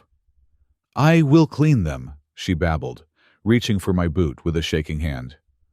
I said I would. I keep my word. I will clean your boots. Just, please, don't leave. Let's talk. Let's have some wine, real wine. We have a bottle of Dom Perignon in the cellar. I was saving it, but I will open it for you, for us. I took a step back, moving my foot out of her reach. I prefer tap water, I said. It has a more honest taste. I looked at Robert. He was slumped in his chair, a broken man. He wasn't broken because he was poor. He was broken because he realized he had been holding a winning lottery ticket in his hand for 40 years and had used it to wipe his mouth. The test is over, I said. And the results are in. Charles, Robert whispered. Please. You failed, I said. I turned and walked toward the door. The TV continued to chatter about snow accumulation filling the silence of a home that had lost everything that actually mattered. Robert sat there, his mouth working silently, like a fish pulled onto a dock gasping for oxygen that wasn't there. The news anchor had moved on to the weather, predicting heavy snowfall across the tri-state area. But in this dining room, the climate had already shifted to something Arctic. The silence was heavy, pressurized. It was the kind of silence I was used to hearing right before a structural bolt sheared off under extreme load. You... Robert finally managed to force the words past his dry lips. He looked at the TV screen, where my face was still frozen in the graphic, and then back at me, standing in his dining room in my filth. You are Charles Garcia, the billionaire. He said the word billionaire as if it were a holy title, something divine that shouldn't be spoken by a mortal. I am, I said simply. But he shook his head, a violent jerky motion as if trying to dislodge the reality that was taking root in his brain. You lied. You told me. You told us you were a welder. You said you worked with your hands. You said you were fixing pipes in the Gulf. I took a step toward him. The sound of my heavy boots on the hardwood floor was loud, deliberate. Linda flinched on the floor, still wiping at the chocolate stain on the wood, but she didn't look up. She was trembling. I never lied to you, Robert, I said, my voice steady and cold. I told you exactly what I was. I told you I was a welder. And that is the truth. I am a welder. I am the best welder in the world. Welders don't have $4 billion, Kevin whispered, staring at his broken phone. Welders drive trucks. They don't own conglomerates. That is because you don't understand the work, I said, turning my gaze to my nephew. You think welding is just sparking an arc and melting metal.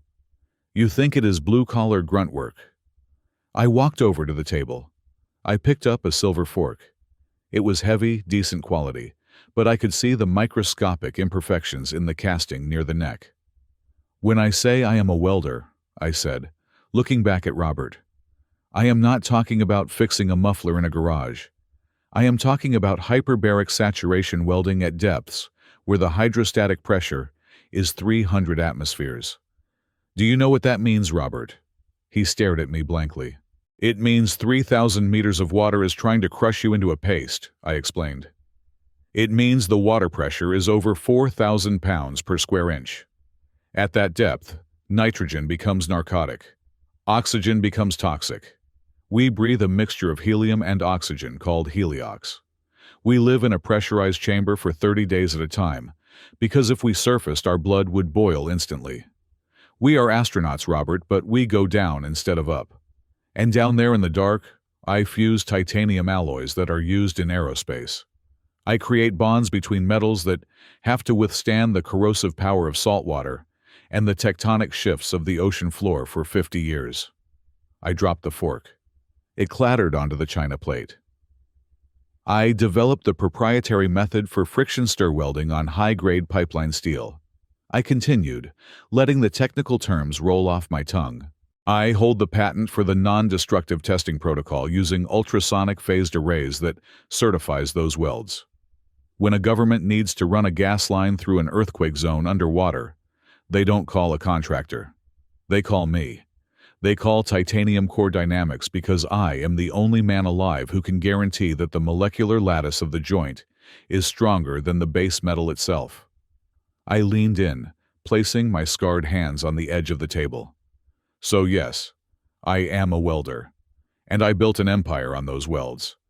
Every dollar of that $4.5 billion came from the fact that when I joined two things together, they stay joined.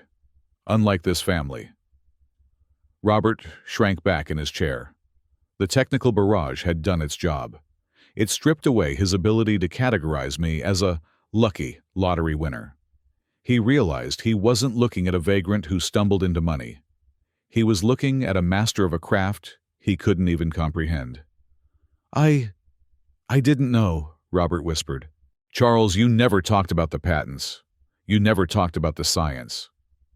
Because you never asked, I said. You saw the dirt under my fingernails and you stopped looking. You saw the work clothes and you assumed I was a failure. You equated labor with poverty. That was your mistake. You forgot that civilization is built by labor. It is maintained by men like me who go into the dark and do the hard things while men like you sit in heated offices moving paper around. Kevin suddenly stood up.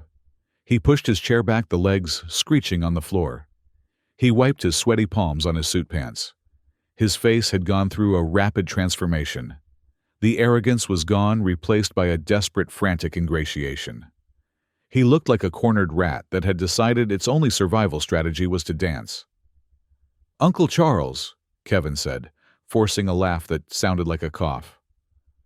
Man, you got us. You totally got us. This is genius. It is like Undercover Boss, right? You were testing us, I knew it. I swear I had a feeling the whole time. You had a feeling, I repeated, watching him. Yes, Kevin walked around the table trying to get close to me, ignoring the fact that 5 minutes ago he was mocking my poverty to an internet audience. I mean the way you carried yourself, the confidence. I told Mom, I said, there is something different about Uncle Charles. Didn't I, Mom? Linda didn't answer. She was still staring at my boots. And hey, Kevin continued talking faster, now his eyes darting around the room. The things I said about the homeless stuff, that was just banter, right? Just family roasting. We were just having fun. I have mad respect for you, Uncle Charles. Mad respect. A billionaire.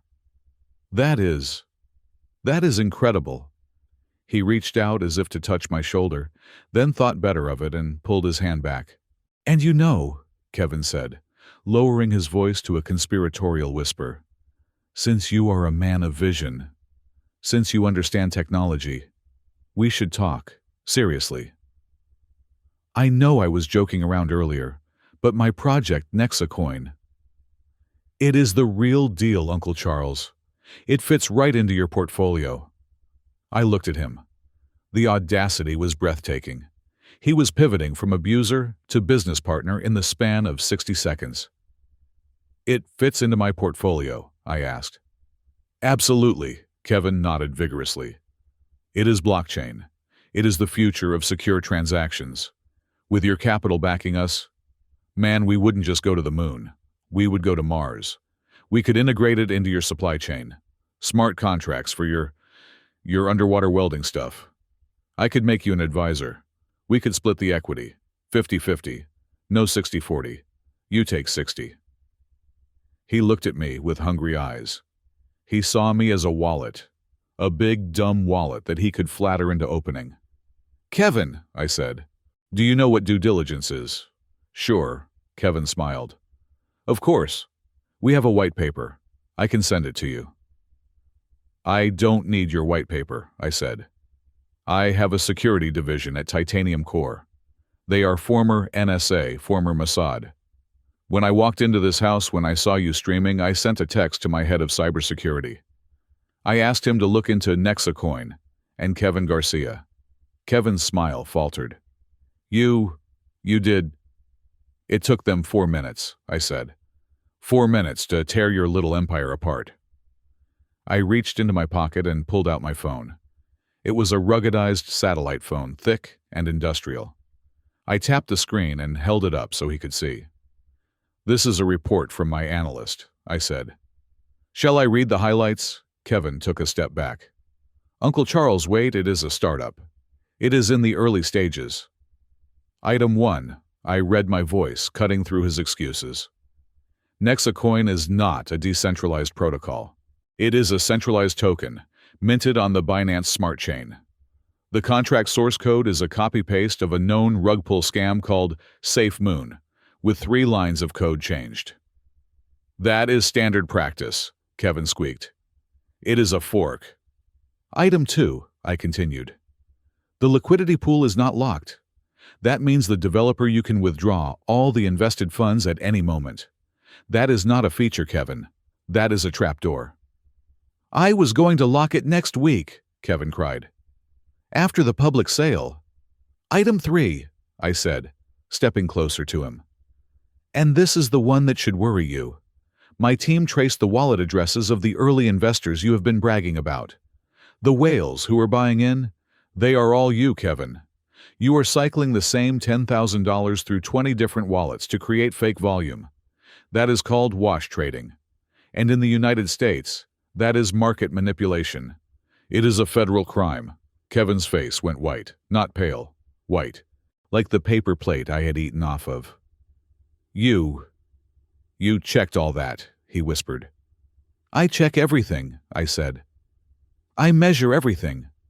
In my world, if you don't check the integrity of the seal, people die. In your world, if people don't check, you steal their grandmother's pension. I didn't steal anything, Kevin shouted, backing into the sideboard. It is marketing, everyone does it. It is fraud, I said. And my security chief also noted that you are soliciting investment from non-accredited investors without filing a Reg D exemption with the SEC. Do you know what the penalty for that is? Kevin shook his head, his eyes wide with terror. Prison, I said. Federal prison. The kind where you don't get to wear Italian loafers and you certainly don't get to live stream. Dad, Kevin turned to Robert, grabbing his arm. Dad, tell him it is a legitimate business. Robert pulled his arm away. He looked at his son with a mixture of horror and realization. He had spent years bragging about Kevin's tech empire, shielding him, funding him. Now, seeing the data laid out by a man who actually built things, the illusion shattered. Is it true? Robert asked his son. Are you washing money? I am creating momentum, Kevin screamed. You don't understand how crypto works. Nobody understands. I understand math, I said. And I understand greedy little boys who think they are smarter than the system. Your project is Rasa Kevin. That is a welding term. It means slag, waste, impurity that weakens the steel. And I have zero tolerance for impurities. I put the phone back in my pocket. I could report you, I said casually. I could forward this PDF to the SEC Enforcement Division right now. They are open 24/7 for tips like this.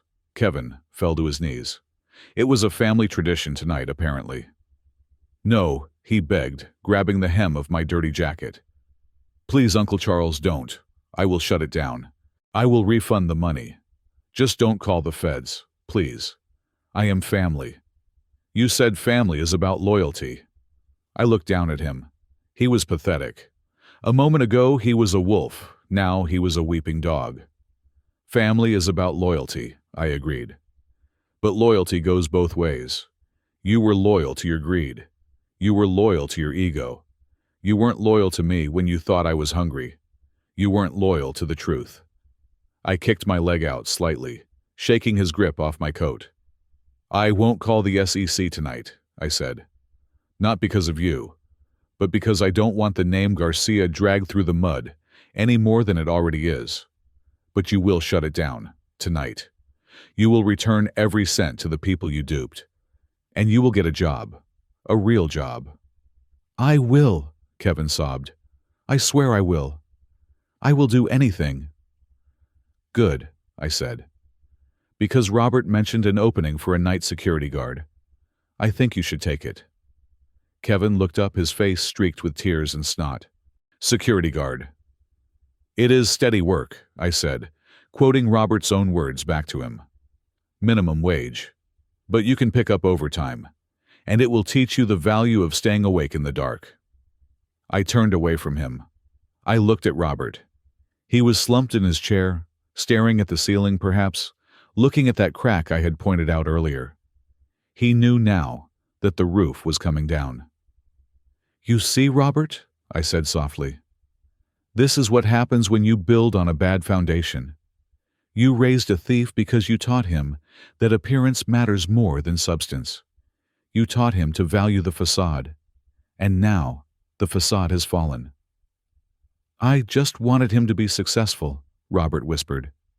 I just wanted to be successful. Success isn't a destination, I said. It is a byproduct. It is what happens when you do the work correctly. You chased the byproduct and ignored the work. And that is why you are sitting here with a maxed-out credit card and a son who is a criminal, while the brother you pitied is about to fly to Zurich to sign a contract for a transatlantic hydrogen line. I checked my watch. It was a Patek Philippe, but I wore it face-in on my wrist military style, so they hadn't seen the face. I turned it over now, letting the diamonds on the bezel catch the light of the chandelier. I have wasted enough time on this inspection, I said. The structural failure is total. There is nothing here worth salvaging. Charles, Linda spoke up from the floor. She had stopped scrubbing. She was just sitting there surrounded by the ruin of her dignity. What about the money, the check, the one Kevin threw away? You said it was $100,000, I looked at the garage door. "It is still on the floor," I said. "In the grease, where Kevin threw it." Linda's eyes lit up with a desperate feral hope. "But," I added, "I have already canceled it. I called my bank when I walked in from the garage. That piece of paper is just paper now. It has no value, just like your hospitality." Linda let out a low moan and put her head in her hands. "I am leaving now," I announced. "Don't walk me out. I know the way. And don't worry about the boots. The mud will dry. It will remind you of the night you met the Iron Ghost and mistook him for a ghost." I turned my back on them.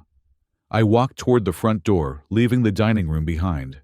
I left them in the wreckage of their own, making 3 people trapped in a beautiful house that was slowly crushing them under the weight of their own lies.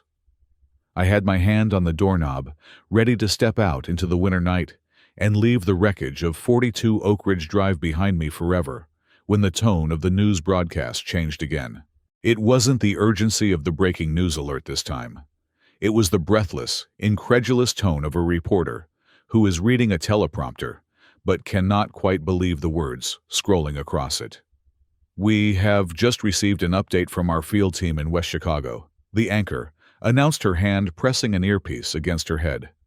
"If you are just joining us, we are covering the reappearance of billionaire industrialist Charles Garcia. But what we are learning now suggests that his return is only the prologue to a much stranger and, frankly, unprecedented story." I stopped. I didn't turn around immediately. I watched the reflection of the room in the dark glass of the foyer window. I saw Robert slowly lift his head from his hands. I saw Linda freeze, her tears suspended by a sudden jagged spike of curiosity. "Go live to Sarah Jenkins," the anchor commanded. The screen shifted. The pristine graphics of the studio were replaced by a shaky handheld camera shot. It was dark, illuminated by the harsh glare of portable floodlights. Snow was falling thickly, blurring the lens. The location was unmistakably poor. It was a driveway, but not a driveway like Robert's. It was cracked concrete, lined with chain-link fencing. Behind the reporter stood a small, aluminum-sided house with a porch that was sagging dangerously to the left. And parked in that driveway was a white delivery van, rusted and battered. "I am here outside the residence of Arthur Miller," the reporter shouted, over the wind, clutching her microphone with a gloved hand. "Just moments ago, a team of lawyers representing Titanium Core Dynamics arrived at this location." "Arthur," Robert whispered. The name seemed to catch in his throat like a fishbone. "Who is Arthur Miller?" Linda shrieked, scrambling up from the floor, disregarding the chocolate mousse on her dress. "Is he a partner? Is he a secret son?" I turned slowly. I wanted to see this. I wanted to see the exact moment the guillotine blade fell. On the screen, the camera zoomed in. The door of the small house opened. A young man stepped out, blinking in the blinding lights. He was wearing a flannel shirt over a thermal undershirt, and he held a half-eaten piece of toast in one hand. It was Arthur. He looked terrified. He looked like a man who thought the police were raiding his house. The reporter thrust the microphone into his face. "Mr. Miller," she yelled. "Mr. Miller, can you confirm the reports? Have you spoken to Charles Garcia tonight?" Arthur looked at the camera, his eyes wide and innocent. "Who Charles? You mean the old guy with the broken truck?" The feed cut back to the studio for a second as the anchor clarified. "We have obtained a copy of the filing with the Securities and Exchange Commission. It appears that as of 5 o'clock this evening, a controlling interest in Titanium Core Dynamics has been transferred to Mr. Miller."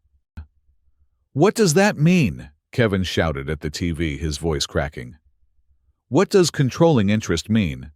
"It means 60%, I said from the doorway. My voice was calm, cutting through the hysteria of the broadcast. The family spun around to face me. 60% of the voting stock, I clarified. Class A shares, which at the closing bell today was valued at approximately $2.7 billion. 2.7. Robert mouthed the numbers, but his brain refused to compute them. It was like trying to download the entire internet onto a floppy disk. On the screen, the reporter was screaming questions at Arthur again.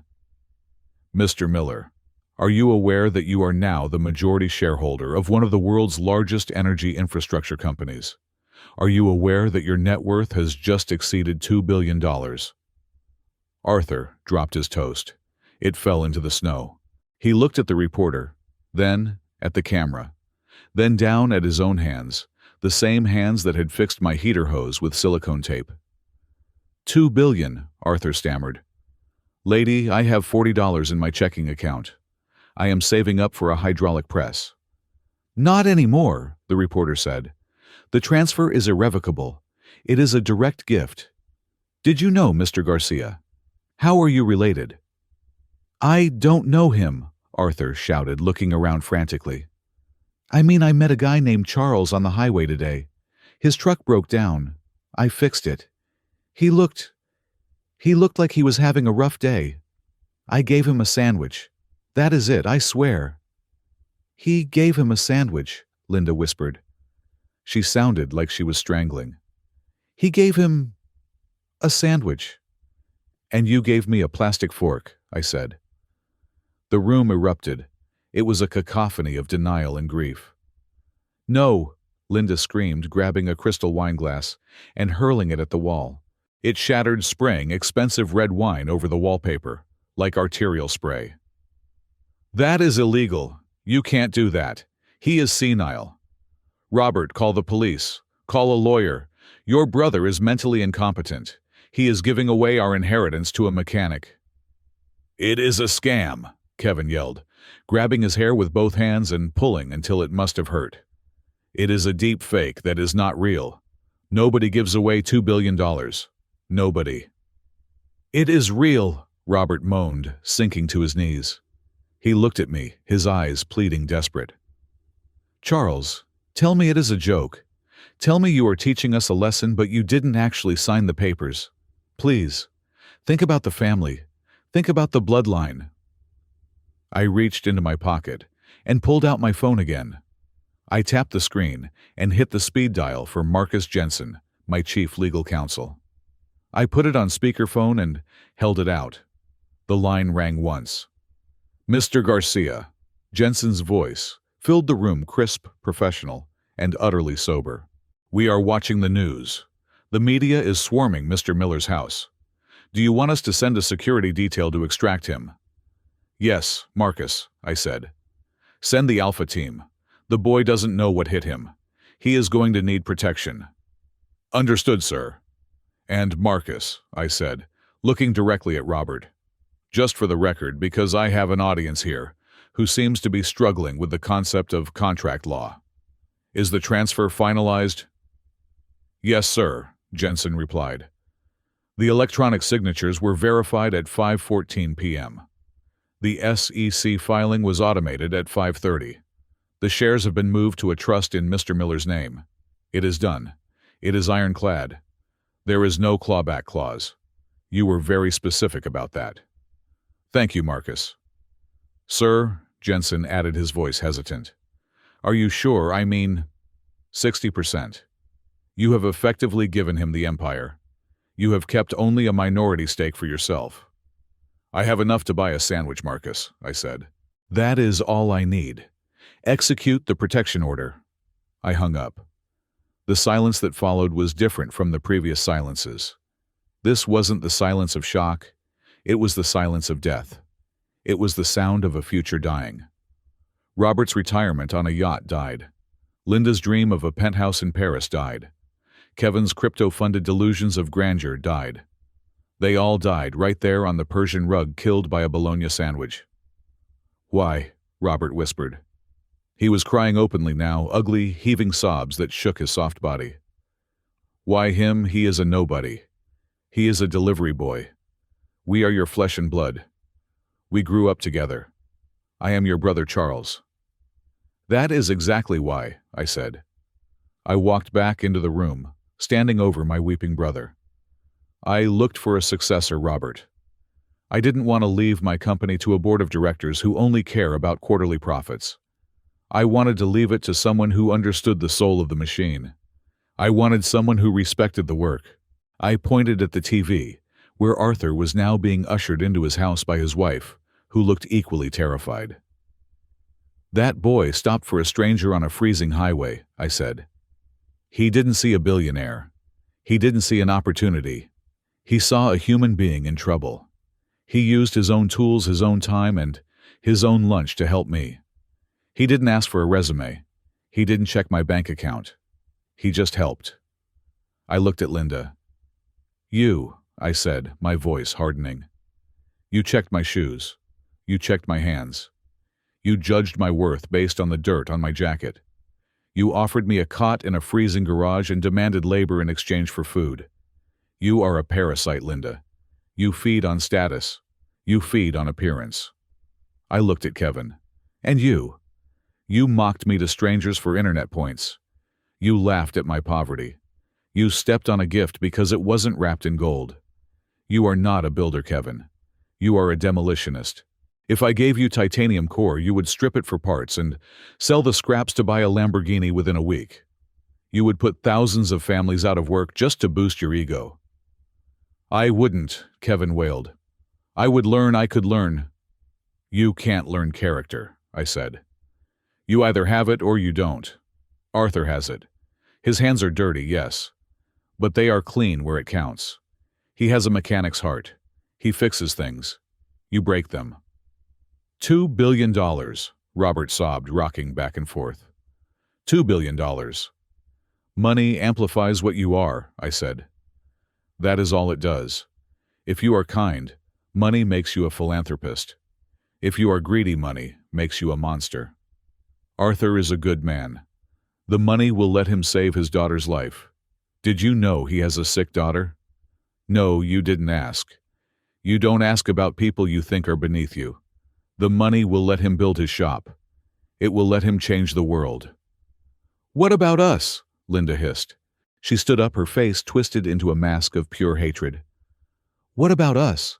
We are family. You owe us." "I owe you nothing," I said. "I owed you a visit.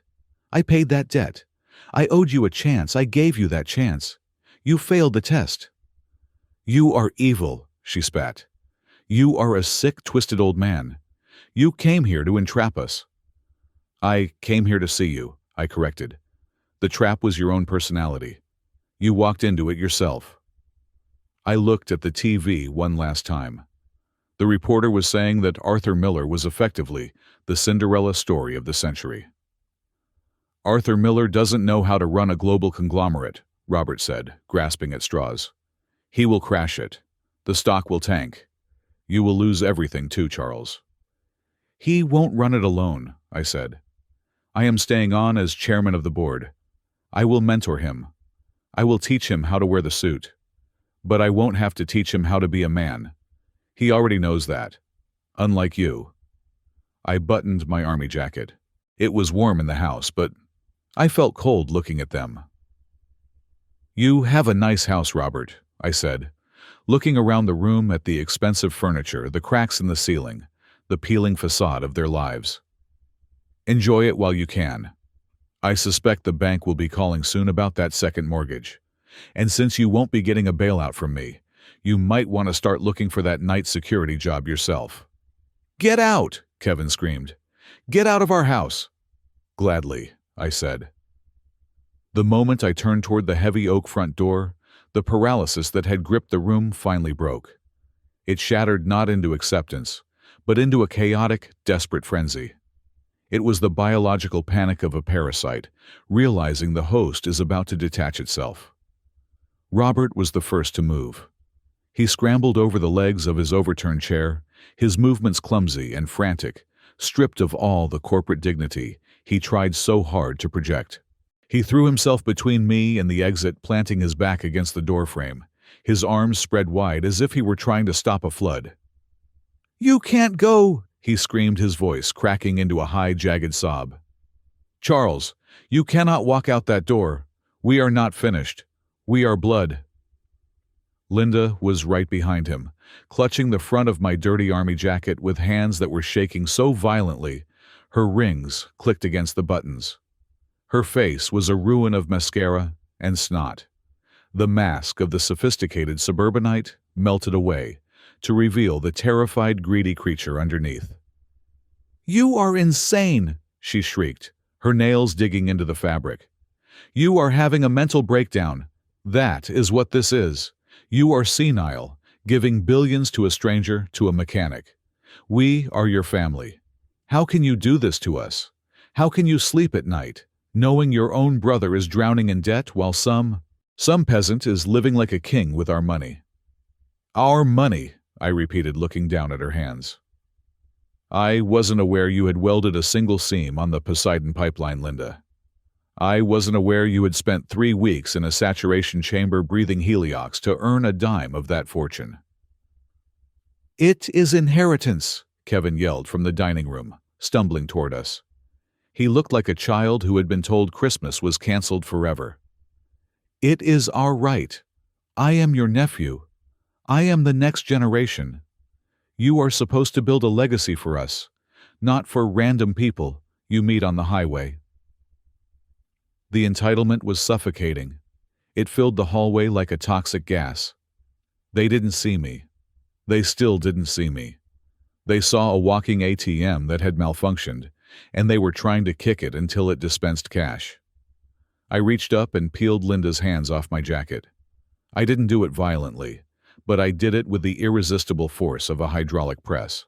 I held her wrists for a second, letting her feel the callous, the hardness, the sheer unyielding reality of my grip. Then I dropped her hands. "Step aside, Robert," I said quietly. "No." Robert wept, sliding down the doorframe until he was on his knees, effectively blocking my path with his body.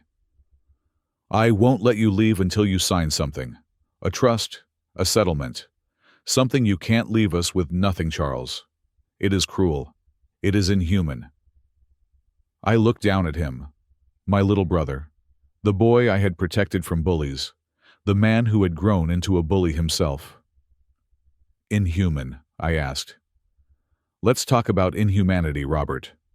I turned around, facing the three of them. I adjusted my posture. I rolled my shoulders back, shedding the hunch of the defeated old man I had played for the last 2 hours. I stood to my full height, 6 feet 2 inches of hardened muscle and steel. I let the iron ghost inhabit the room fully. The temperature in the hallway seemed to drop 10 degrees. "Follow me," I commanded. It wasn't a request. It was an order given by a CEO to his subordinates. I walked past them, back through the dining room, past the shattered remains of their dinner, and pushed open the door to the kitchen. They followed, trailing behind me like confused sheep, drawn by the terrifying gravity of my authority. I walked through the kitchen, past the stainless steel appliances they couldn't afford, and opened the door to the garage. The cold air rushed in, smelling of gasoline and old snow. I flipped the light switch. The single naked bulb buzzed to life, casting harsh shadows over the cluttered space. "Look," I said, pointing to the floor near the workbench. They crowded into the doorway, shivering in their expensive clothes. "Look at what?" Kevin asked, his voice trembling. "On the floor," I said, "next to the oil stain, where you threw it." There it was, the red envelope. It was crumpled, dirty, bearing the imprint of Kevin's Italian loafer, where he had stomped on it. It lay in a puddle of melted snow, and grease, a piece of trash discarded by a young man who thought he was too good for charity. "Pick it up, Kevin," I said. "Why?" Kevin whimpered. "It is just trash. Pick it up." My voice was a whip crack. Kevin flinched.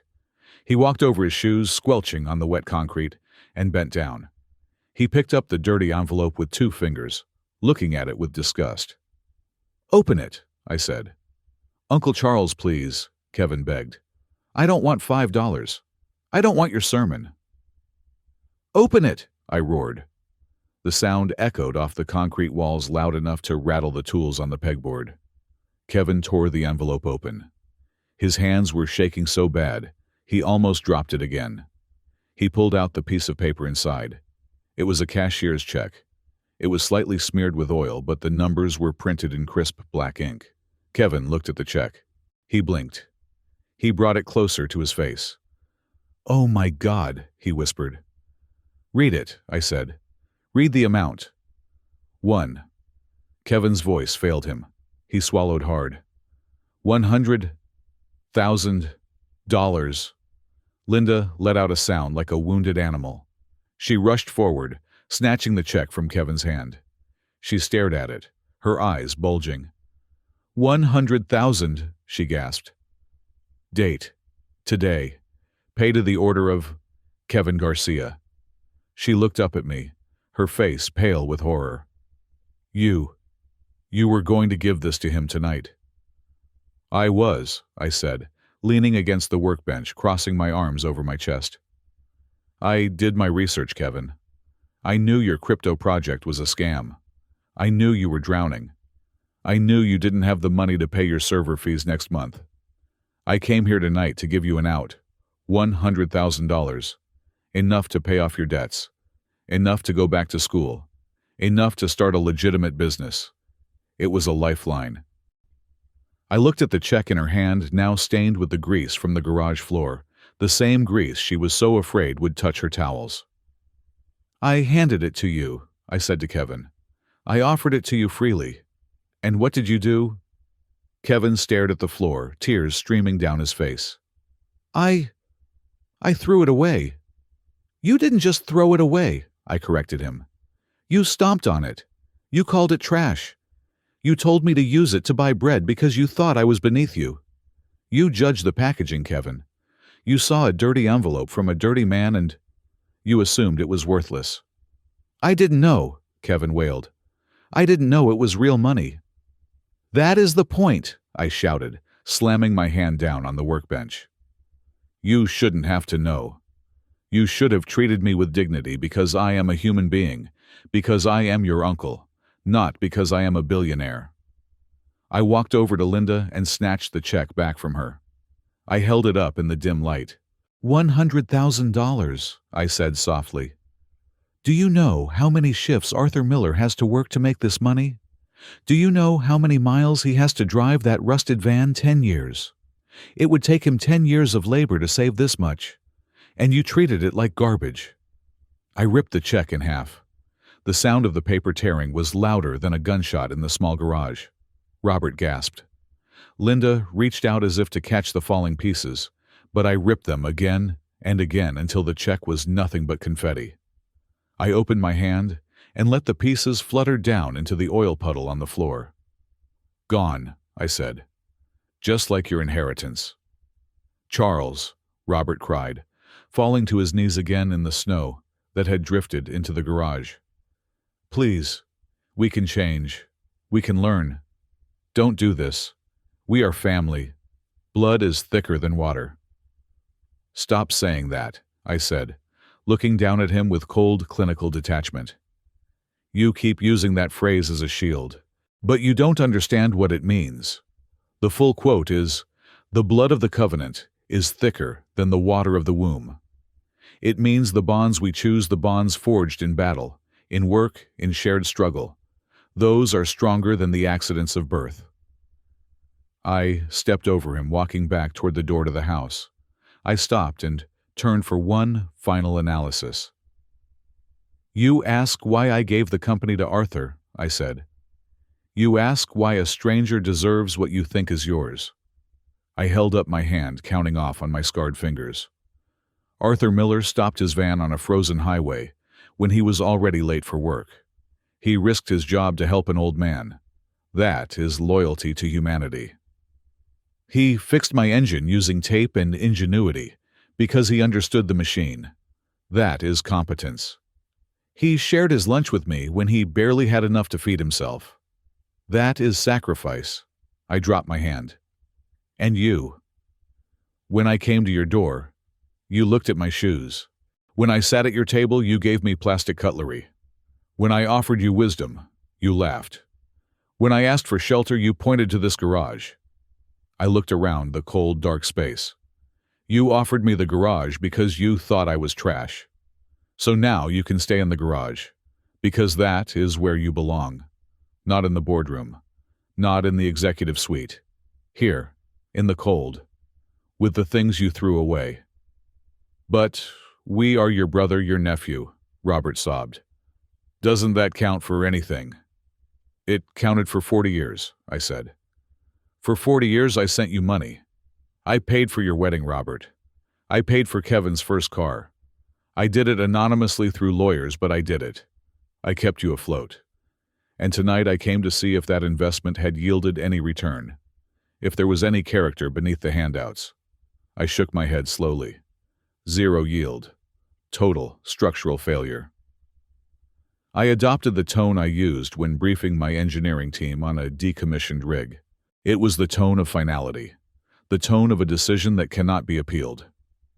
In my line of work, Robert, we deal with corrosion. Salt water eats everything. It finds the weak spots in the steel. When we find a strut that is rusted through, we don't paint over it. We don't wrap it in tape and pretend it is strong. We cut it out. I made a cutting motion with my hand, sharp and definitive. If we leave the rust, it spreads. It infects the healthy metal. It brings the whole platform down. You are the rust, Robert. You, Linda, Kevin. You are the corrosion in my life. And for the sake of the empire I built, for the sake of the thousands of families who depend on titanium core dynamics for their livelihood, I cannot let you infect the structure. You are cutting us out, Linda whispered, her eyes wide with terror. Completely. I am performing a necessary amputation, I said. Self-preservation is the first law of nature. And tonight, I am preserving my legacy from your greed. You will die alone, Kevin screamed, suddenly vicious, again realizing the money was truly gone. You will die alone in your big mansion with your billions, and no one will care. At least we have each other. I looked at them. Linda was looking at Robert with disgust. Robert was looking at Kevin with blame. Kevin was looking at me with hatred. Do you have each other? I asked. I give it a month. Without my money flowing in the background, without the illusion of future inheritance. I give this family a month before you turn on each other like starving rats. You don't have love here. You have a shared dependency on things you didn't earn. I turned my back on them for the last time.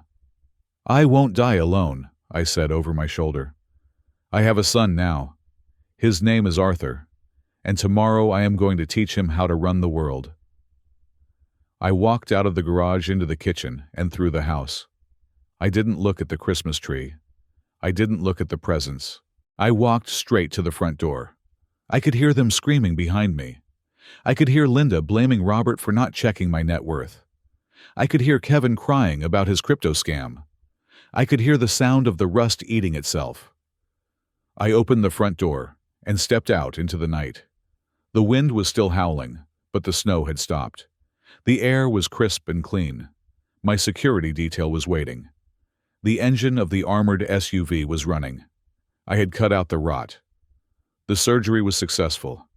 The patient, my life's work, would survive. And as I walked down the steps, I felt lighter than I had in years. The weight of the obligation was gone. The test was over. And I was free. I stepped out onto the porch, and the door clicked shut behind me. The sound was final, like the locking mechanism of a pressure hatch sealing shut. The storm was still raging across the Chicago suburbs. The snow was coming down in thick, heavy sheets driven by a wind that screamed across the frozen lake. But as I stood there looking out at the white chaos, I realized something strange. I did not feel the cold. An hour ago, when I stood on this same porch, the wind had cut through my thin army jacket like a knife.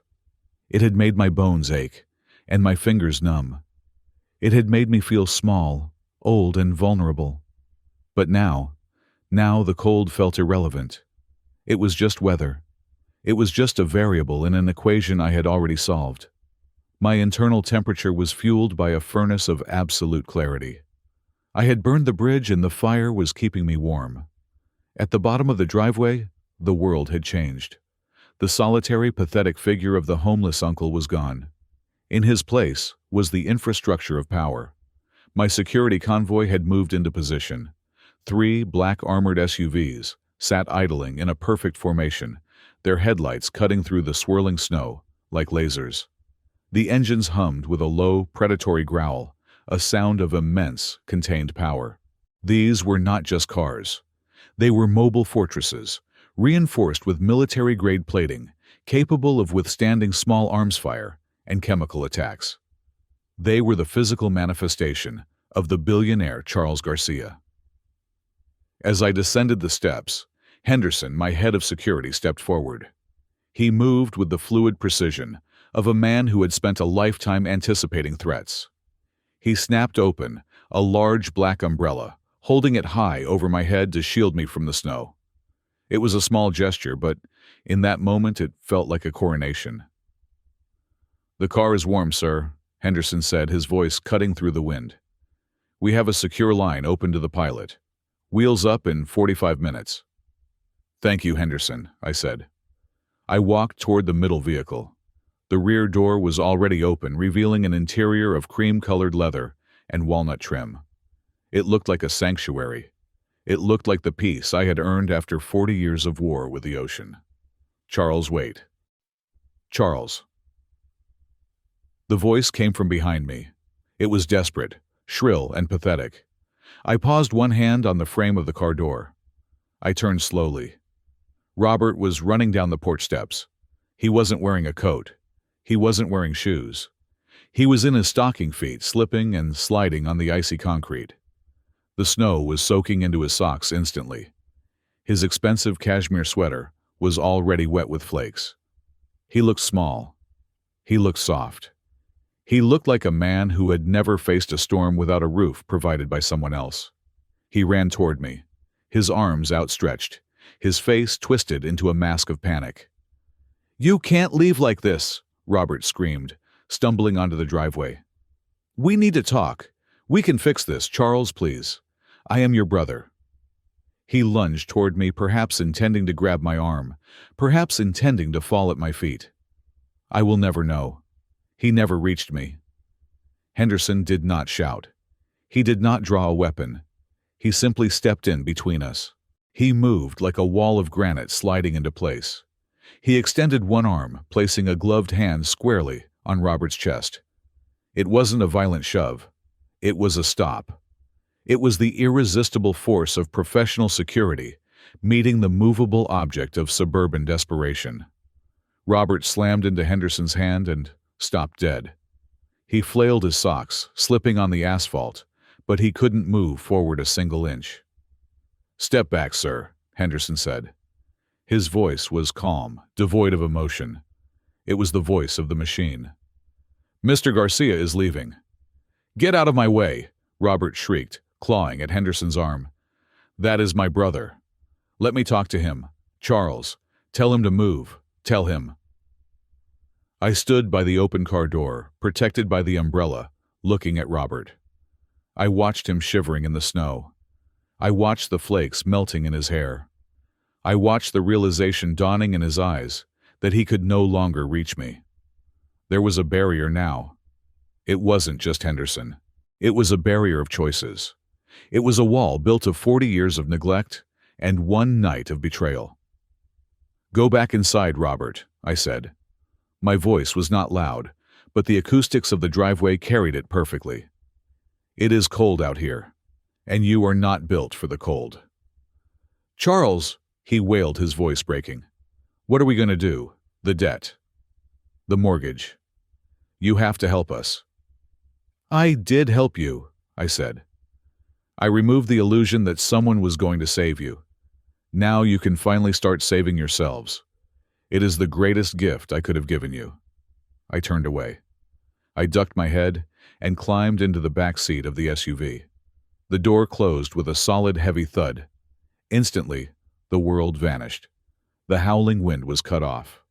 The screaming of my brother was silenced. The cold was replaced by the gentle, dry heat of the climate control system, set to exactly 72 degrees. The smell of gasoline and snow was replaced by the scent of conditioned leather. I pressed the button on the armrest. The partition between the driver and the passenger compartment slid shut. I was alone. I looked out the window. The glass was tinted and bulletproof, but I could see out clearly. Robert was still standing in the driveway, held back by Henderson. He was weeping, his shoulders shaking. Then the front door of the house flew open again. Linda ran out. She wasn't running to comfort her husband. She was running to scream at him. Even through the soundproof glass, I could see the rage in her body language. She was gesturing wildly at the house, at the garage, at him. She was blaming him. She was screaming that it was his fault they had lost the billions. Then Kevin appeared. He stood in the doorway holding his head in his hands, looking at the spot where the red envelope had been torn to shreds. I watched them. My family. My blood. They were already turning on each other. The pressure had become too great. The vessel had imploded. Without the external support of my potential money, the internal structure of their relationships was collapsing. Linda would blame Robert for not knowing I was rich. Robert would blame Kevin for insulting me. Kevin would blame them both for raising him to be a fool. They would spend the rest of their lives in that house or whatever smaller apartment they would be forced to move into, reliving this night. They would replay every word, every gesture, every bite of food. They would torture themselves with the mathematics of what they had lost. $2.7 billion, $100,000, a life of ease.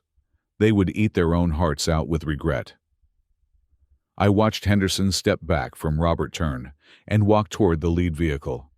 Robert collapsed into the snow, sitting there, in his wet socks, a monument to failure. "Driver," I said into the intercom, "take us to the airfield." "Yes, Mr. Garcia." The convoy began to move.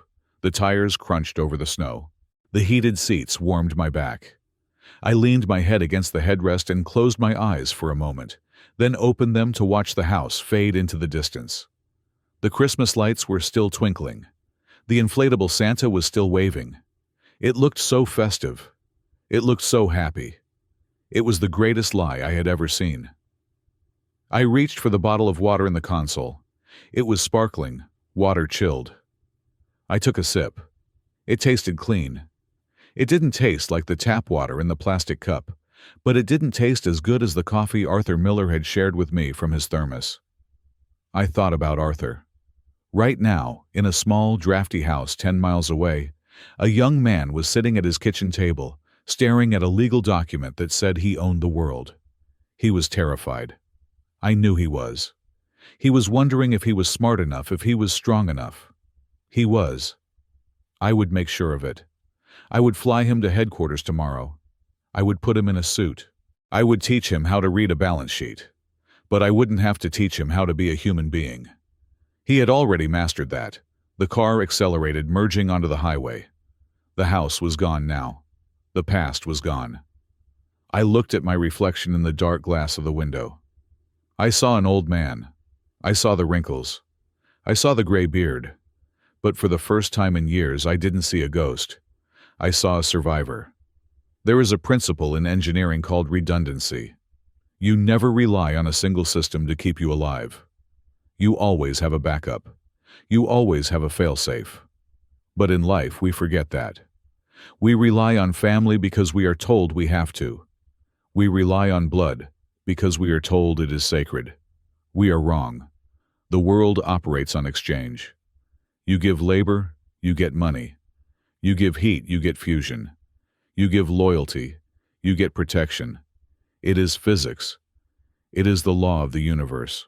But there is one asset that is more valuable than titanium, more precious than helium-3, more critical than oxygen. Self-preservation. People think self-preservation is selfish. They think it is about running away. They are wrong. Self-preservation is not about saving your skin. It is about saving your soul. It is about recognizing when the environment has become toxic.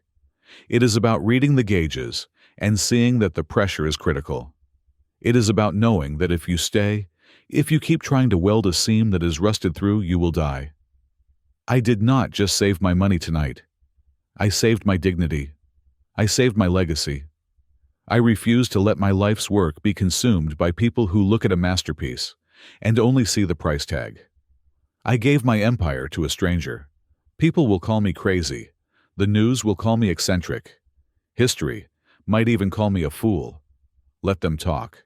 I gave it to a stranger because that stranger treated me like a man while my family treated me like a commodity. I chose the blood of the covenant over the water of the womb. I chose the hands that fix over the hands that take. I looked out at the dark highway stretching endlessly into the night. The snow was stopping. The clouds were breaking, revealing a sliver of the moon. Tonight, I would sleep on my jet cruising at 40,000 feet, wrapped in a blanket of silence. I would sleep the deep, dreamless sleep of a man who has finished the job. I would sleep with a clear conscience. But them, my brother, his wife, his son, they would not sleep. Not tonight. Not ever again. They would lie awake in the dark, staring at the ceiling, watching the cracks spread. They would count the billions they almost had. They would replay the sound of the check tearing. They would hear the phantom echo of my boots on their floor. They would spend the rest of their lives trapped in the prison of almost. And that was a punishment far greater than any poverty I could have inflicted. The convoy sped up, the engines roaring a low, powerful note. We drove into the darkness, leaving the lights of the suburbs behind, heading toward the horizon, where the real work waited. I was Charles Garcia. I was the Iron Ghost, and I was finally going home. Thank you so much for listening to this story. I truly hope it resonated with you. I would love to know where you are tuning in from today, so please drop a comment below and tell me which country or city you are listening from, and share your thoughts on Charles's decision. Do you think he was right to cut his family off completely? If you enjoyed this story, please subscribe to the Bittersweet Revenge channel, like the video, and hit that hype button to help this story reach more people. Your support means the world to us. Stay safe and remember to always protect your peace.